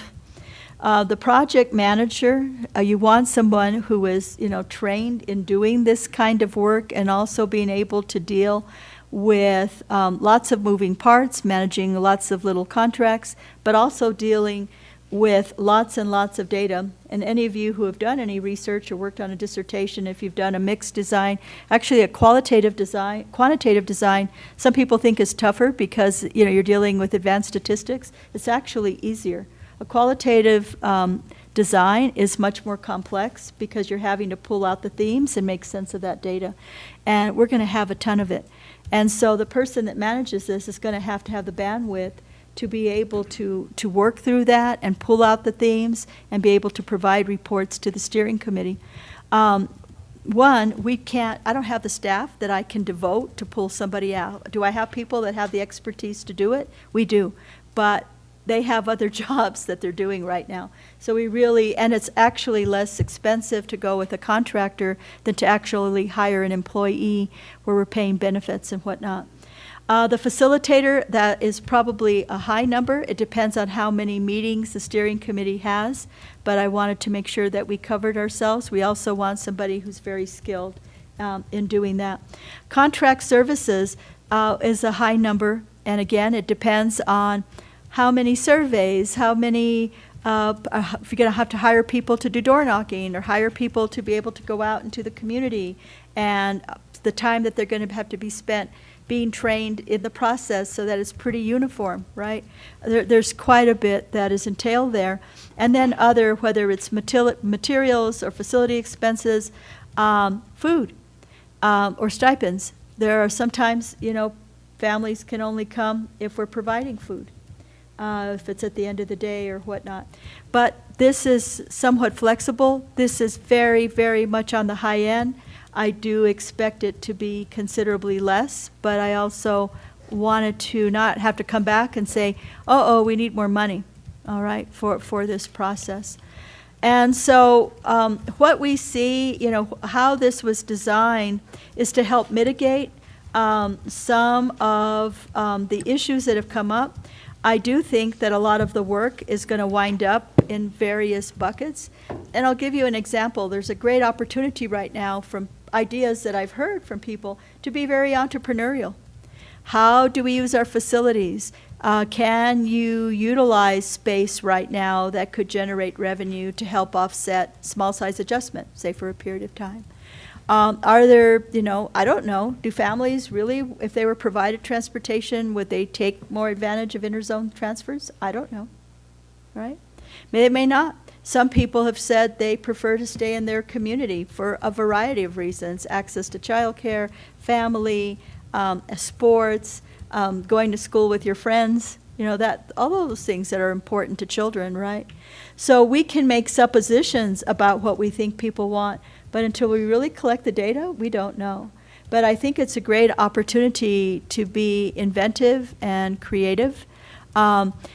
This is not intended to revisit the facilities master plan. We have people that are being paid right now to do the work. Will they utilize it? You bet. Can they utilize the staff from that? You bet. But we don't have to recreate it. That's just one bit of data. But it really is an opportunity to think, you know, teachers have been sending me ideas of things that they have.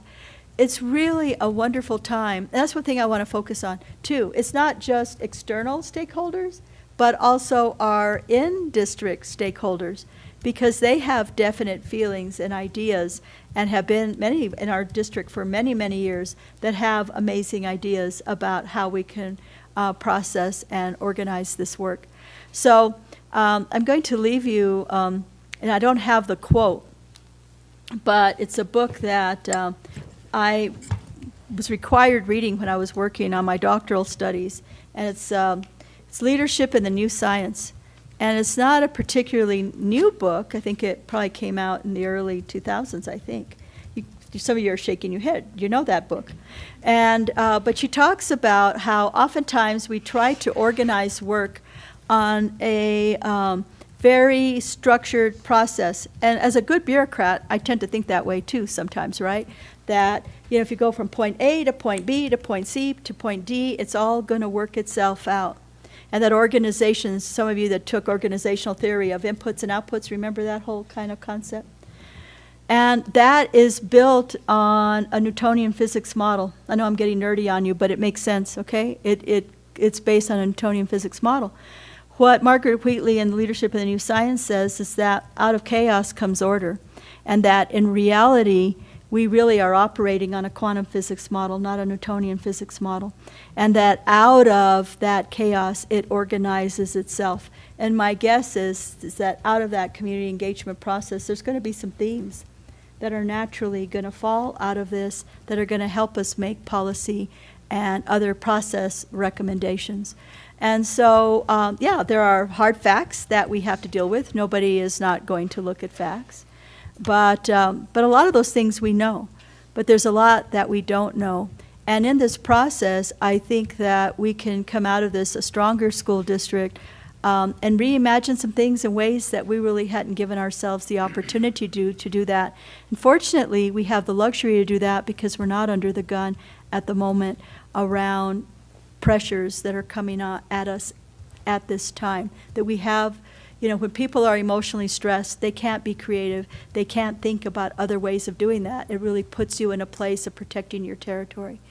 And we're not in that place today. So we have an opportunity to really think of equity and what's better for all of our students in this district. And with that, I'll stand for questions.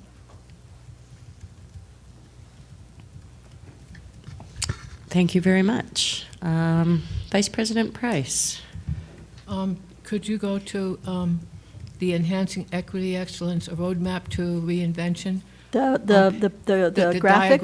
The diagram on page 9. Yes, ma'am. It says Santa Fe Board of Education can give input to the steering committee. I want to know what that would look like, because if we have 5 different members of the school board talking to the steering committee, we may have people contradicting each other, and we've already talked about how one school board member can throw a monkey wrench in the whole process. So I would like to suggest that if it be discussed at a school board meeting and that we agree on what we're going to send to the steering committee. Otherwise, I think that could create real problems. President Noble, Vice President Price, members of the board, it's an excellent point. You notice that it says Board of Education and not board members. And so the Board of Education is one entity. It is not school board members doing that. So the communication should be going to the entire board and back via the chairs, which would be the president and myself. With that said, I totally agree. And that's, you're going to find other things that you're going to want to refine or clarify. And when, that section where it talks about commitments from the board, that would be a perfect example of a commitment that the board would make, that they wouldn't individually try to influence the steering committee. Okay, that would be an example of a commitment. And that's the idea of having this, period of time for you to think about this between now and the study session, because other thoughts like that will come to you of how to make this better, or commitments to clarify what the board or others will do in this process. So we might want to change that title then, so it's not confusing. Well, it says Board of Education, not members, but you all, but you all in your commitments could clarify that. All right, thank you. Secretary Garcia. Thank you for to the point brief presentation. Appreciate that. Just a couple of just comments, and if you can just look into this as into some of the stuff I'm interested in is how do we get the public and the buy into this process is going to be interesting on my radar screen, which whatever I need to do to help out or some of the community leaders out there, we can definitely participate in that. Well, you answered one of the other questions as into how does the process coincide with our facility update request, because they're kind of going parallel together with this. Also on page 11, I don't know if this is a good idea or not, or it's not the time to do it, is business leaders, local business leaders. I know there's a gentleman, Buddy, that actually owns Coronado Paint, and he's probably sits on more boards than some of us up here, but just individuals like that from the community, local legislators. I don't know, that might be an idea. So we thought about that, of how, if I may, Sure. and I think at the study session, you could bring that up. Part of the thinking behind this is it could just go on and on and on, but we want to create a process for the steering committee to hear from, let's say, our legislators, hear if the county commissioners want to come and talk to us, or the city councilors, or have a business. I don't think you could get it done in one night, but maybe have 2 meetings that are devoted to the business community, where the chambers or other people like you're talking about could come and talk to us. But that's, the more we talk about this, do you get the sense of the scale, why we need a project manager and why we need to have contracts to be able to have people to analyze data and to pull reports together? Because it's massive, and be able to pull out those themes is really critical. Thank you. Then also in regards to that, I know the Los Alamos National Laboratory has plenty of staff up there that they go and actually talk to different schools, and just how can we engage them, or at what process they come into. Workforce Solutions Board, actually how do we engage all of these individuals to all come together and communicate, right? Because we all need to communicate in this community. And then so some of the stuff I'll be interested in is actually the data. How much data and what type of data are they going to bring into us? I get what data means. It could be wide open, and then what the recommendation would be for that's at the end of the this project. And then to my last questions, which is regarding the budget. We talked earlier about this, and I totally respect that you actually said 250 or less, because 250, that's $250,000, and for a project that we're going to move forward. And I appreciate you, like I said earlier, saying that it's actually going to hopefully be less than that. In regards to the project manager, the facilitator, as well as the contractual services, is this all going to be one response for proposals on RFP, or are they going out separately? I think it depends on, for crossing 2 fiscal years, because we will be, whether or not, we will or not put it all out to RFP, because some of the contracts will be relatively small. But I do think that we'll have some sort of process for people to share with us their credentials and why they feel like they could do the community engagement, let's say. What experience they have in our community. One thing that I think is really important is that we engage people that know our community. I think it's because there are a lot of people that do this work, a lot of people that do this work from out of state. But New Mexico is a whole different place, and Santa Fe is a whole different place. And so we want to make sure that we work with people that really understand the process. But we will follow procurement rules, let's put it that way. And then also, I was just going to ask what type of contractual services are. Like, what would that be? The project manager, Madam President, if I may, the project manager is going to have to determine what they're going to need. Are they going to need a statistician to review certain pieces? Are they going to have to work with folks? Maybe they'll contract with grad students, or maybe professors or other people that might want to take on a chunk of doing qualitative analysis from X focus groups. It's really hard to tell until we get into the work. It could be somebody in real estate. Let's say that an idea that came forth is joint use of facilities and using that as revenue generation idea.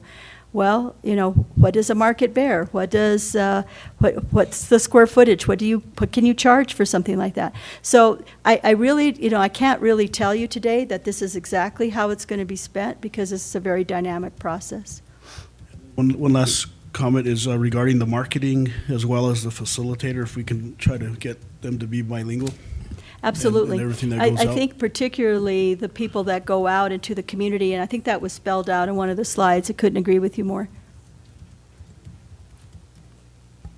Board Member Bozay. Thank you. I just wanted to touch, I think you just touched on it, but I was wondering if you have a vision for what these representatives should look like, what their qualifications or experiences when we're going out to look in our districts, what the ideal candidate would look like. So, again, I wanted to not put everything down and have you all have an opportunity to, this is a broader framework. So if you as a board want to say, we want X, Y, and Z, but at the end of the day, personally, I think you need to pick someone that you think can commit the time, right, to come to those meetings and, to really, truly participate, right? But I personally, I feel like that's really up to you who you want to select to represent your district. Somebody asked me, well, will the board allow an employee to, if they live in your district, be a part of that? And that's really going to be up to you and what you all decide. Those are questions that I think, and if I get questions that are being generated, I'll send them to you so that you can be thinking about them when we meet in the study session. But because NEA is being represented and the Principals Association is being represented and we've got district employees, staffing, I almost feel like they should not be employees, that they should be just someone in your community that, just like you selected people to be on the CRC, right, that you would select people for this. But, you all can decide that in our study session. Dr. Gonzalez. Madam President, Dr. Garcia, what about parents? So the parents are stakeholders, just like, and community members. So they're going to be engaged through this very creative, and I thought about that, well then we don't have like a super PTA or, one person that represents all PTAs and whatnot. So we really need to look at this engagement process. The project manager working with the steering committee will come up with a plan. How do you engage them? But that might be direction that you'd want to give at the study session to ensure that we are engaging parents and families. But that's really the intent. When I talked about door knocking and going out into the community, is really talking to our families. Okay, thank you.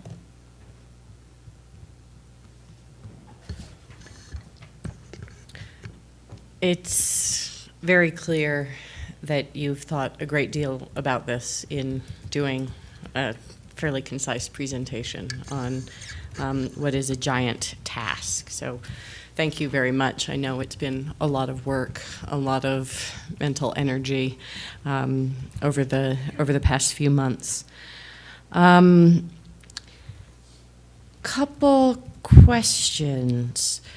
Best practices from other places in the country. I don't think I saw that in the presentation. Can you just speak a little bit about any intentions around that? Right. Or other districts who have done innovative things to really reinvigorate school enrollment? Madam President, members of the board, what I found mainly in best practices was around closures. And we can continue to do research in that. I didn't find a lot around reinvention. I did see around closing schools to achieve equity or busing, but nothing that was highly creative.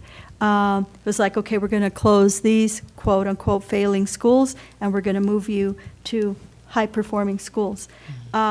I have seen some of that in our state to a smaller degree, but typically when that happens, it does not necessarily result in higher student achievement for the kids in low-income communities that went to higher-income communities, because of factors that impact the parents' ability to be engaged in their kids' education, or other factors, that impact children around poverty that impact their ability to have the same opportunity to succeed aren't always met by just changing the school.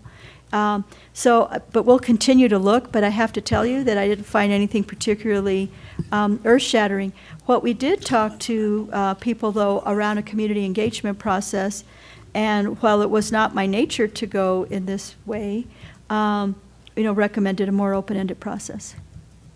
On that point, Secretary Garcia? Madam President, Superintendent, I can remember about 3, 5, 6 years ago, I have some cousins that actually live in San Diego, and they actually eliminate all the transportation for all of their schools down there.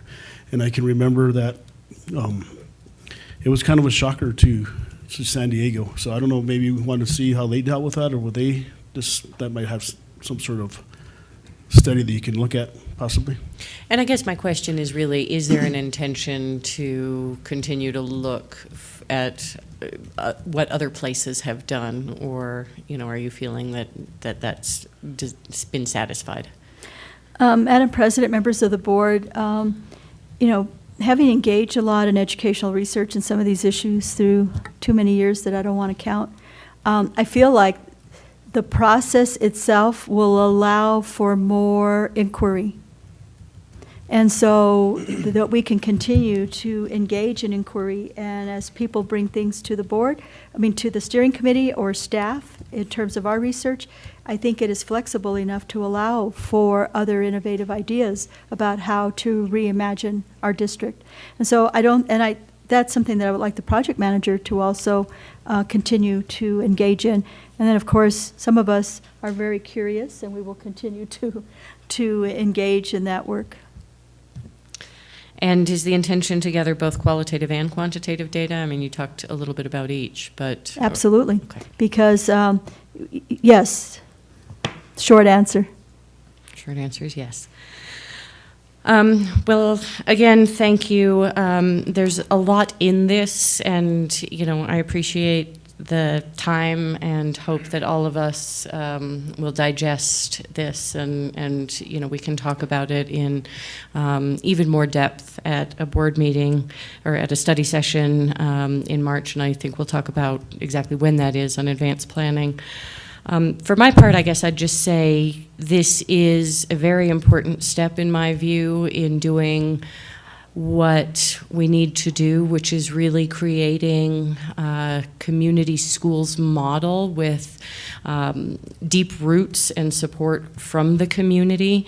I appreciate that you're thinking about how we could engage in entrepreneurial thinking. I would be remiss if I didn't say, I think that even to Secretary Garcia's point about the business community, that thinking about this exercise and the assets of the Santa Fe Public Schools as tools for economic development with our entrepreneurial community, with our, and that includes nonprofits who are driven by not the drive to make money, but to do good and improve society, and that can be a powerful entrepreneurial drive in its own way. I appreciate that you are looking at making it culturally responsive and appropriate, and that there is a budget ceiling. I do feel that we need to invest in making this an equitable process and going where people are, following best practices, not just opening the doors and saying, okay, anybody can come in and comment, as we do every night. That's important to do as well, but we need to go where people are and make sure that we engage people that don't have the ability to engage in the standard ways. And I think this is not a particularly standard approach, and I really appreciate that. And that we look at engaging people that know our community. I think it's a really good balance between having someone or a team, perhaps, for project management and facilitation outside of the district to have some objectivity. But I do feel that they need to be community members and familiar with the unique place that is this community, because ultimately, again, the exercise is really to root this in community. And even to Mr. Acosta's point, I think we have to, and the steering committee reflects that, but engage the city, the county, the community college, and insist that we really recommit to a collective responsibility for public education here in Santa Fe. And, I don't know if I've said this to you, Dr. Garcia, but I think this is a gigantic project. Its importance cannot be overstated. I think that this is an opportunity that is exciting, and that we can honestly remake public education, hopefully in a way that's durable for, I don't know, about 100 years in this town. And we have to try. We may not, and we have to aim high, and we may not achieve absolutely everything we want and hope through this process, but I think we can get a long way there if we aim high, if we make the investment, if we root this in community, if we ask from our community that there be this collective responsibility and collective pressure to our partners in the other governments, as well as in the business community, the nonprofit world, and simply from the voters who have been very generous in supporting the school district in the past. And we need this to continue. And again, I think I've said before, I simply cannot accept the slow strangulation of public education. We have to do something to make a change. And I think, Dr. Garcia, your point that the time is right because we're not in a crisis. And, the broad strokes of what you defined here allow for a good balance of internal stakeholders, external stakeholders, and I think the focus on this project, because we don't want to stop any of the great progress being made in the district, any of the great initiatives. I know that district staff is working incredibly hard almost all of the time, and I think we do need to invest in this because it is truly an investment in the future, and we can't keep kicking the can down the road. We need to do this. We need to insist on a community that is supportive and invested in our schools, and we need to invite.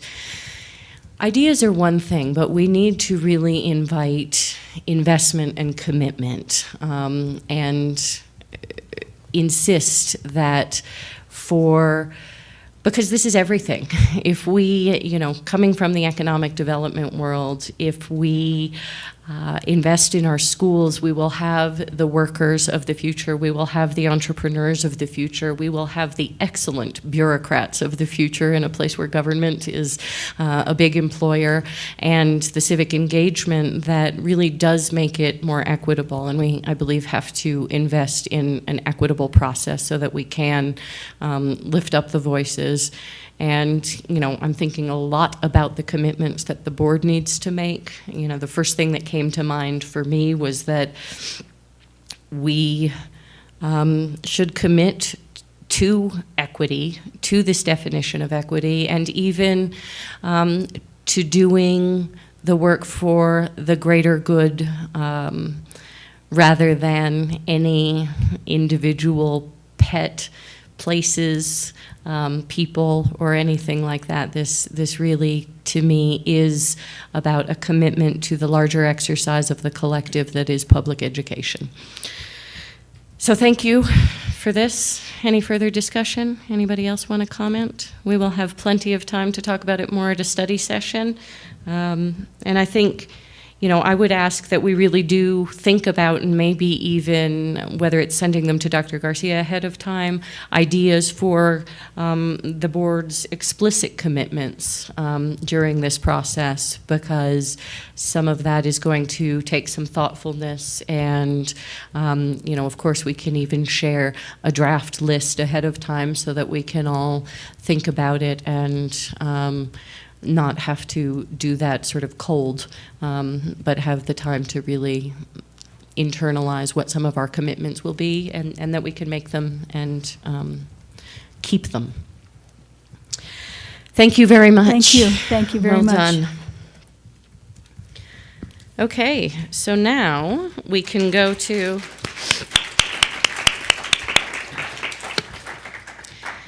that equity definition, because we are on an action item to amend the equity statement. And just to be crystal clear, this was on page 5 of the presentation.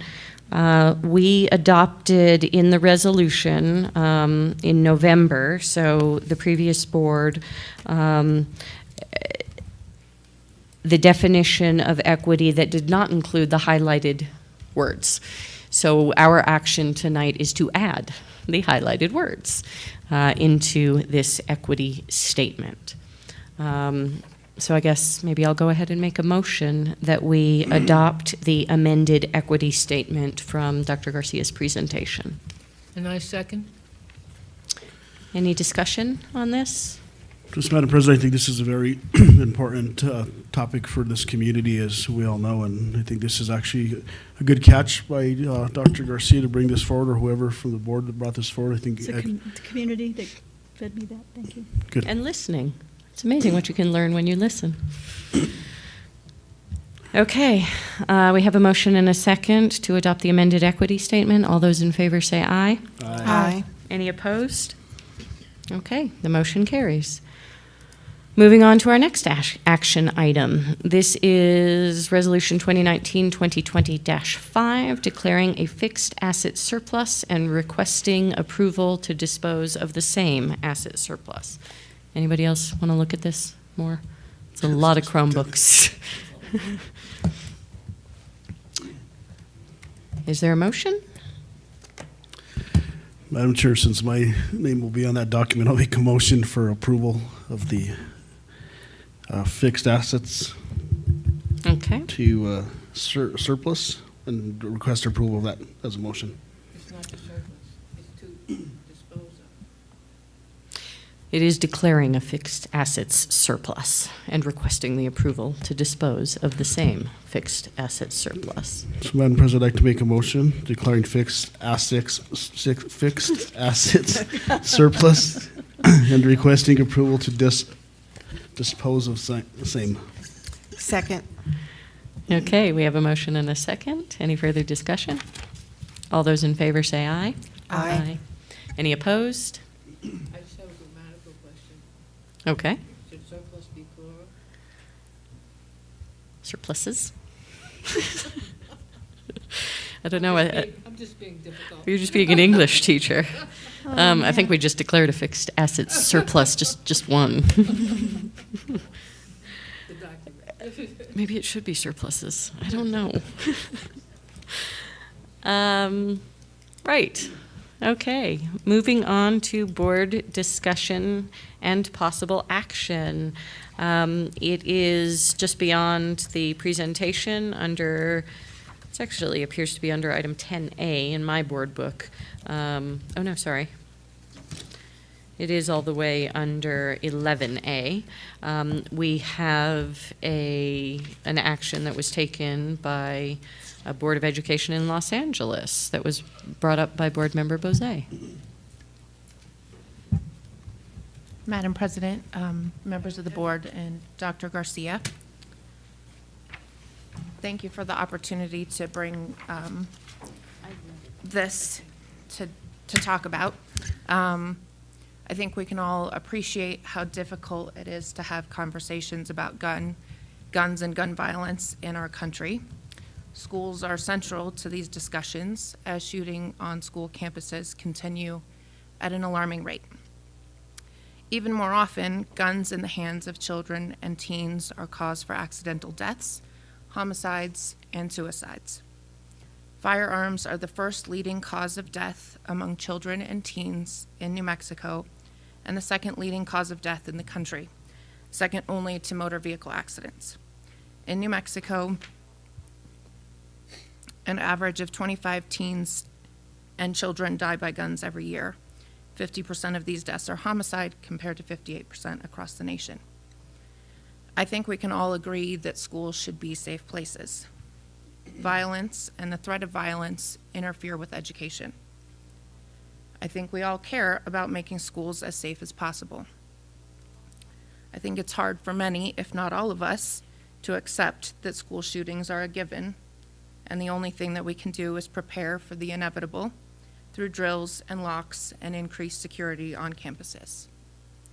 Last week, I heard about a story where school districts across the country are taking a new and proactive approach to preventing gun violence.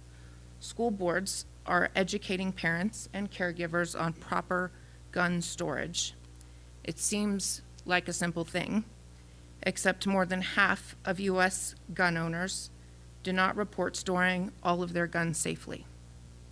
Slightly more than half, or about 55% of gun owners with children under 18 report storing their guns safely. Millions of kids live in homes where guns are loaded and unlocked, and 73% of children under age 10 living in homes with guns report knowing where those guns are stored, and more than a third of those kids have handled the guns.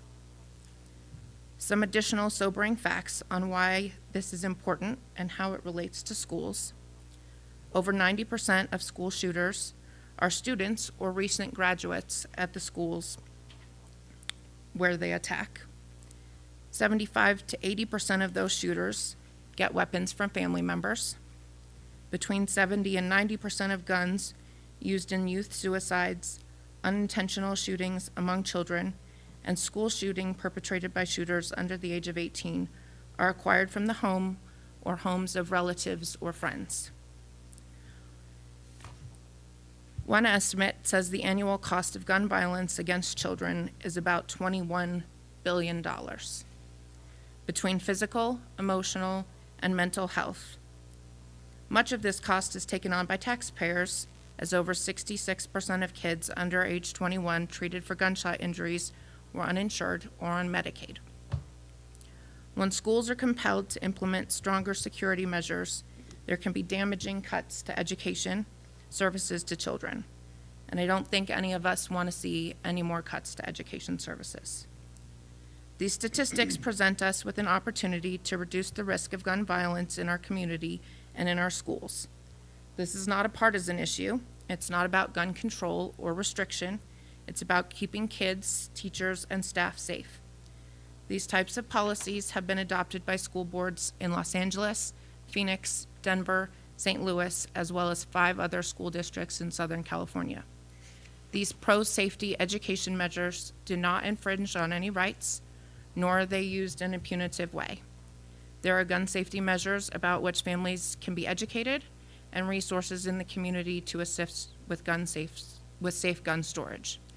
I humbly request the board to consider researching this topic and discussing whether this might be something we should pursue here in Santa Fe.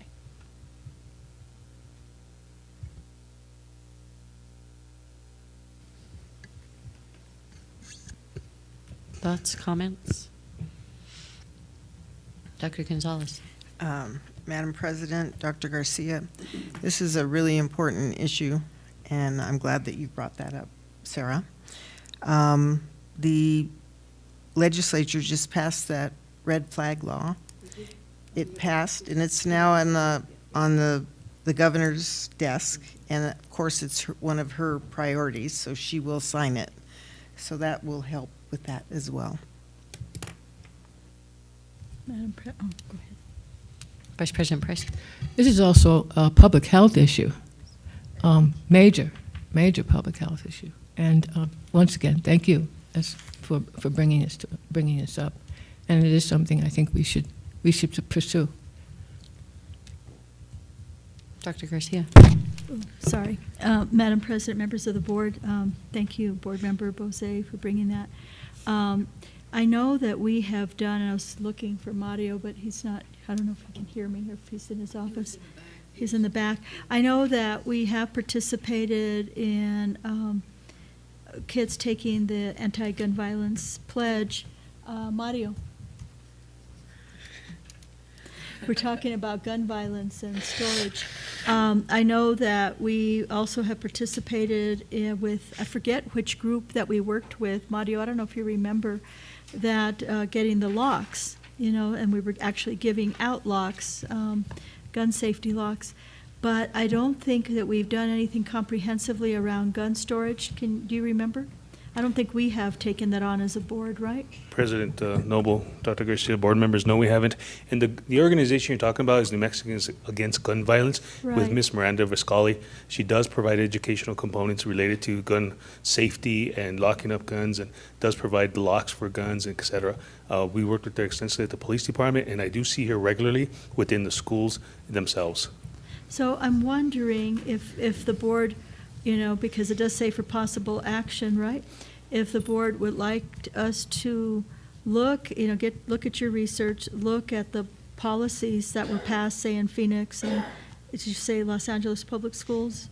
A couple of the other cities, to look at what we have in place and perhaps either draft a resolution, or if it's a policy, I'm not sure what the policy would be, but we could research that and work with, if the board directed us, work with Board Member Bose to either develop a policy or a resolution to bring back to the board.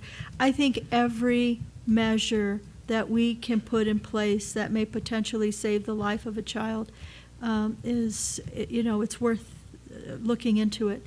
Just one life that is saved can make all the difference in the world. And we have had instances of not necessarily that anything, knock on wood, has happened, but children having access to guns because the parents don't have them properly locked. And that we know, those sorts of things do happen. So I'd just say we'd be open to working with you on it if that's a pleasure of the board. I think we have reasonable consensus, having heard, although we could, take action here. If somebody wants to make a motion, and I would just say, yes, as my child gets old enough to have more play dates, sort of wonder whether I should have conversations with other parents about this thing.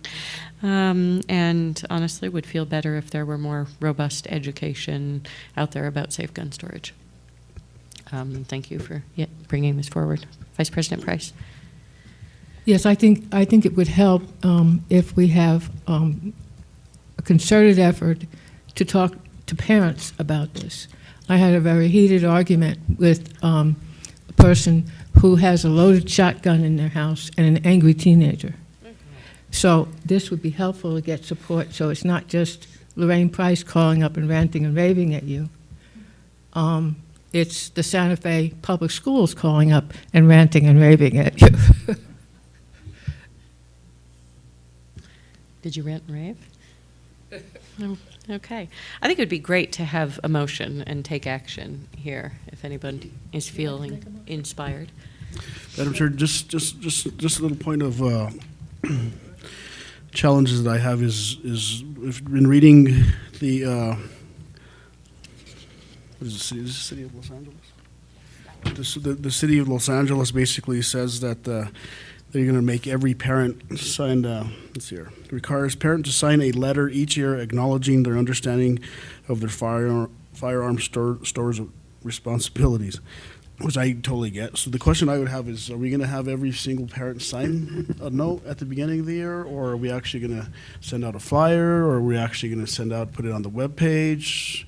What did Los Angeles do different than San Diego than Colorado? I don't know. Those are just some of the questions I have. So Board Member Bose. Madam President, members of the board, and Dr. Garcia, different school districts have done this differently.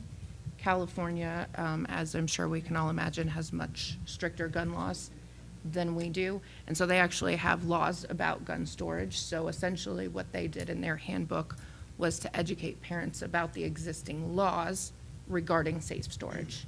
So when we live in a place that doesn't have mandates for safe storage, then we can choose to educate about, you know, the risks and benefits and options for doing so in a way that works best for our community.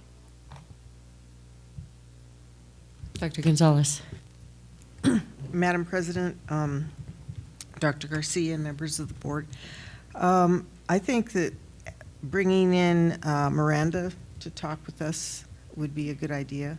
She's got a lot of background. She's done a lot of research on a lot of different communities, and I think she'd be a good resource for us.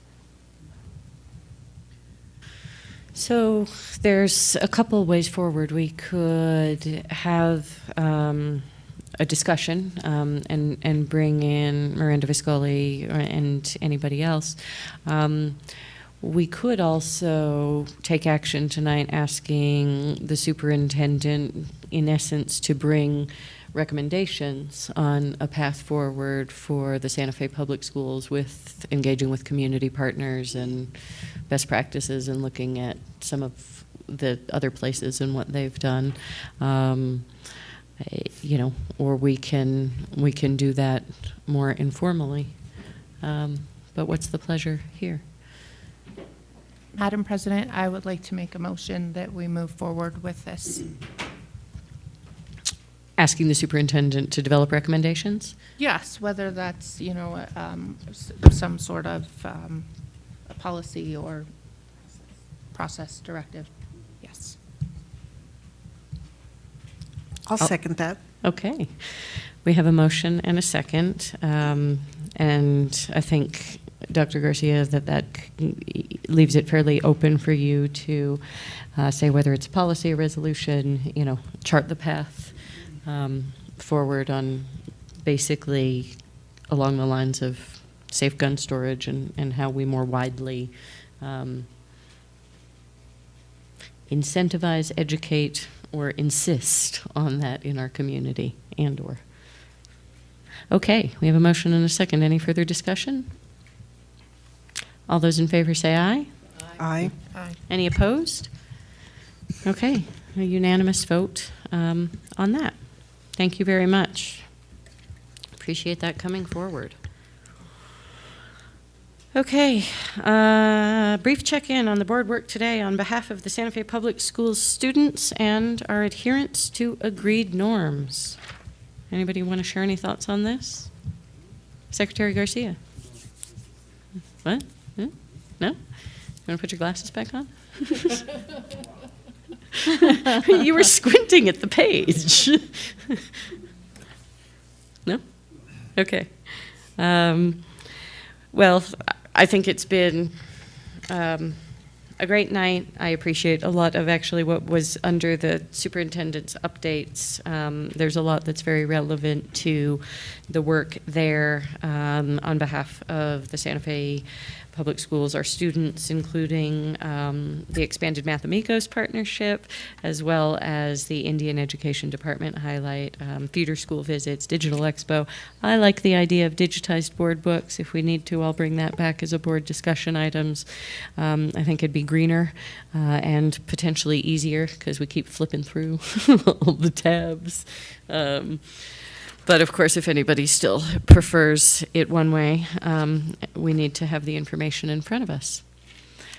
Okay, on advanced planning, if there's no further comment on that, I would like to suggest that we look at the Reinvention framework on March 12th, which looks like, yes, Dr. Garcia. March 12th, I would love for us to do it that day. Way before this, I made a commitment to take my grandchildren periodically on trips, and so we're going to Washington, D.C. We had already bought our tickets and everything for the 12th. I wanted to ask if, I know Tuesday is a bad day, but could we do it for this one on a Monday? On the 11th? It wouldn't be extra work for us because we're just bringing the framework back and soliciting your input of how we want to proceed. And I can work with you, Madam President, on any action items for that meeting. But would that work for people to come in on Monday, what day is that, the 9th? That's my birthday. Oh, it's your birthday. I We'll would have a hate to cake. miss the discussion. Oh, you won't be here, probably. Well, plans to be determined, but. Or the 10th. Oh, no, the 10th. Do you have does Commissioner Garcia have a meeting on the 10th, probably? He would that day. Okay. It's Tuesday. The 10th. It's the second Tuesday of the month. Okay. So maybe we look after spring break? I could do April. Unless the 11th is no good for you. I'm flying out actually that night. Let me just see what time On the 11th? Yeah. Okay. I don't think I can. Okay. That doesn't work. Yes, of course it is. All right, so we're looking after spring break. Is the spring break the 16th? 16th through the 20th. Yep, that week. And then we have a board meeting. So what about... Could do it that Monday. The week of March 23rd. I'm guessing we didn't have a... We don't have anything. We don't have anything that week. Anybody know why? No, I think it was just, so we could do it on, let's see. We could do it on that Thursday. March 26th? It says land use in the conference room. Is that a meeting that you're having, Christy? A land use meeting? I just see it on there. I think I don't know, it just says conference room, but we could do it on that Thursday, the 26th, or we could do it on. We could use the boardroom, right?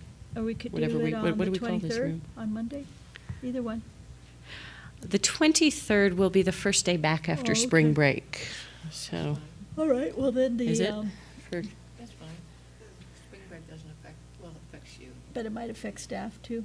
But What I about, was thinking we about do it staff. on I will be traveling. either the 25th or there's a Interfaith meeting from 4 to 6 that day, but we can do it on Thursday's our study session day, so do you want to do it on the 26th? 4 to 6? Hooray. 4 to 6 p.m. on March 26th. 26? Yep, we will From 4 to 6? do a study session on the Reimagine framework. Thank you. We are going to, no, the 12th is the one that Dr. Garcia was asking to change because she won't be here. So I'm guessing we don't have a need for another study session. No? I don't think so. Okay, so we'll be taking the 12th off the calendar. But we do have one on the 27th on finance. Yes. So the March 27th? February 27th. So 1 week. It is at the top. We have the finance subcommittee. February. Yes. Oh, I thought you said March. No, she just said the 27th, Oh, and I said okay. February. My head was still in March. March 26th, we are having our meeting. March, which? 26th. February or March? So going in order, February 27th, we will have a study session. That's next week, Thursday. We will have a finance subcommittee. A study session then, which will still be pre-spring budget workshop, right? So, February 27th, as listed, study session, finance subcommittee, 4 to 6 p.m. Sorry, February 27th. Yeah. Then on March 3rd, we will have a board meeting. We will see whether we need an executive session. Then on March 27th, Thursday, from 4 to 6 p.m., we will have another study session. 26th. Thank you. March 26th. I did skip the CRC meeting, only because I was sticking to board meetings. And then we will have a board meeting on April 7th, back on Tuesdays. And at that point, we'll look at our schedule again. Okay. At all of the meetings, I'm sure we will. Okay, everybody clear? Makes sense? March 26th is the study session we added.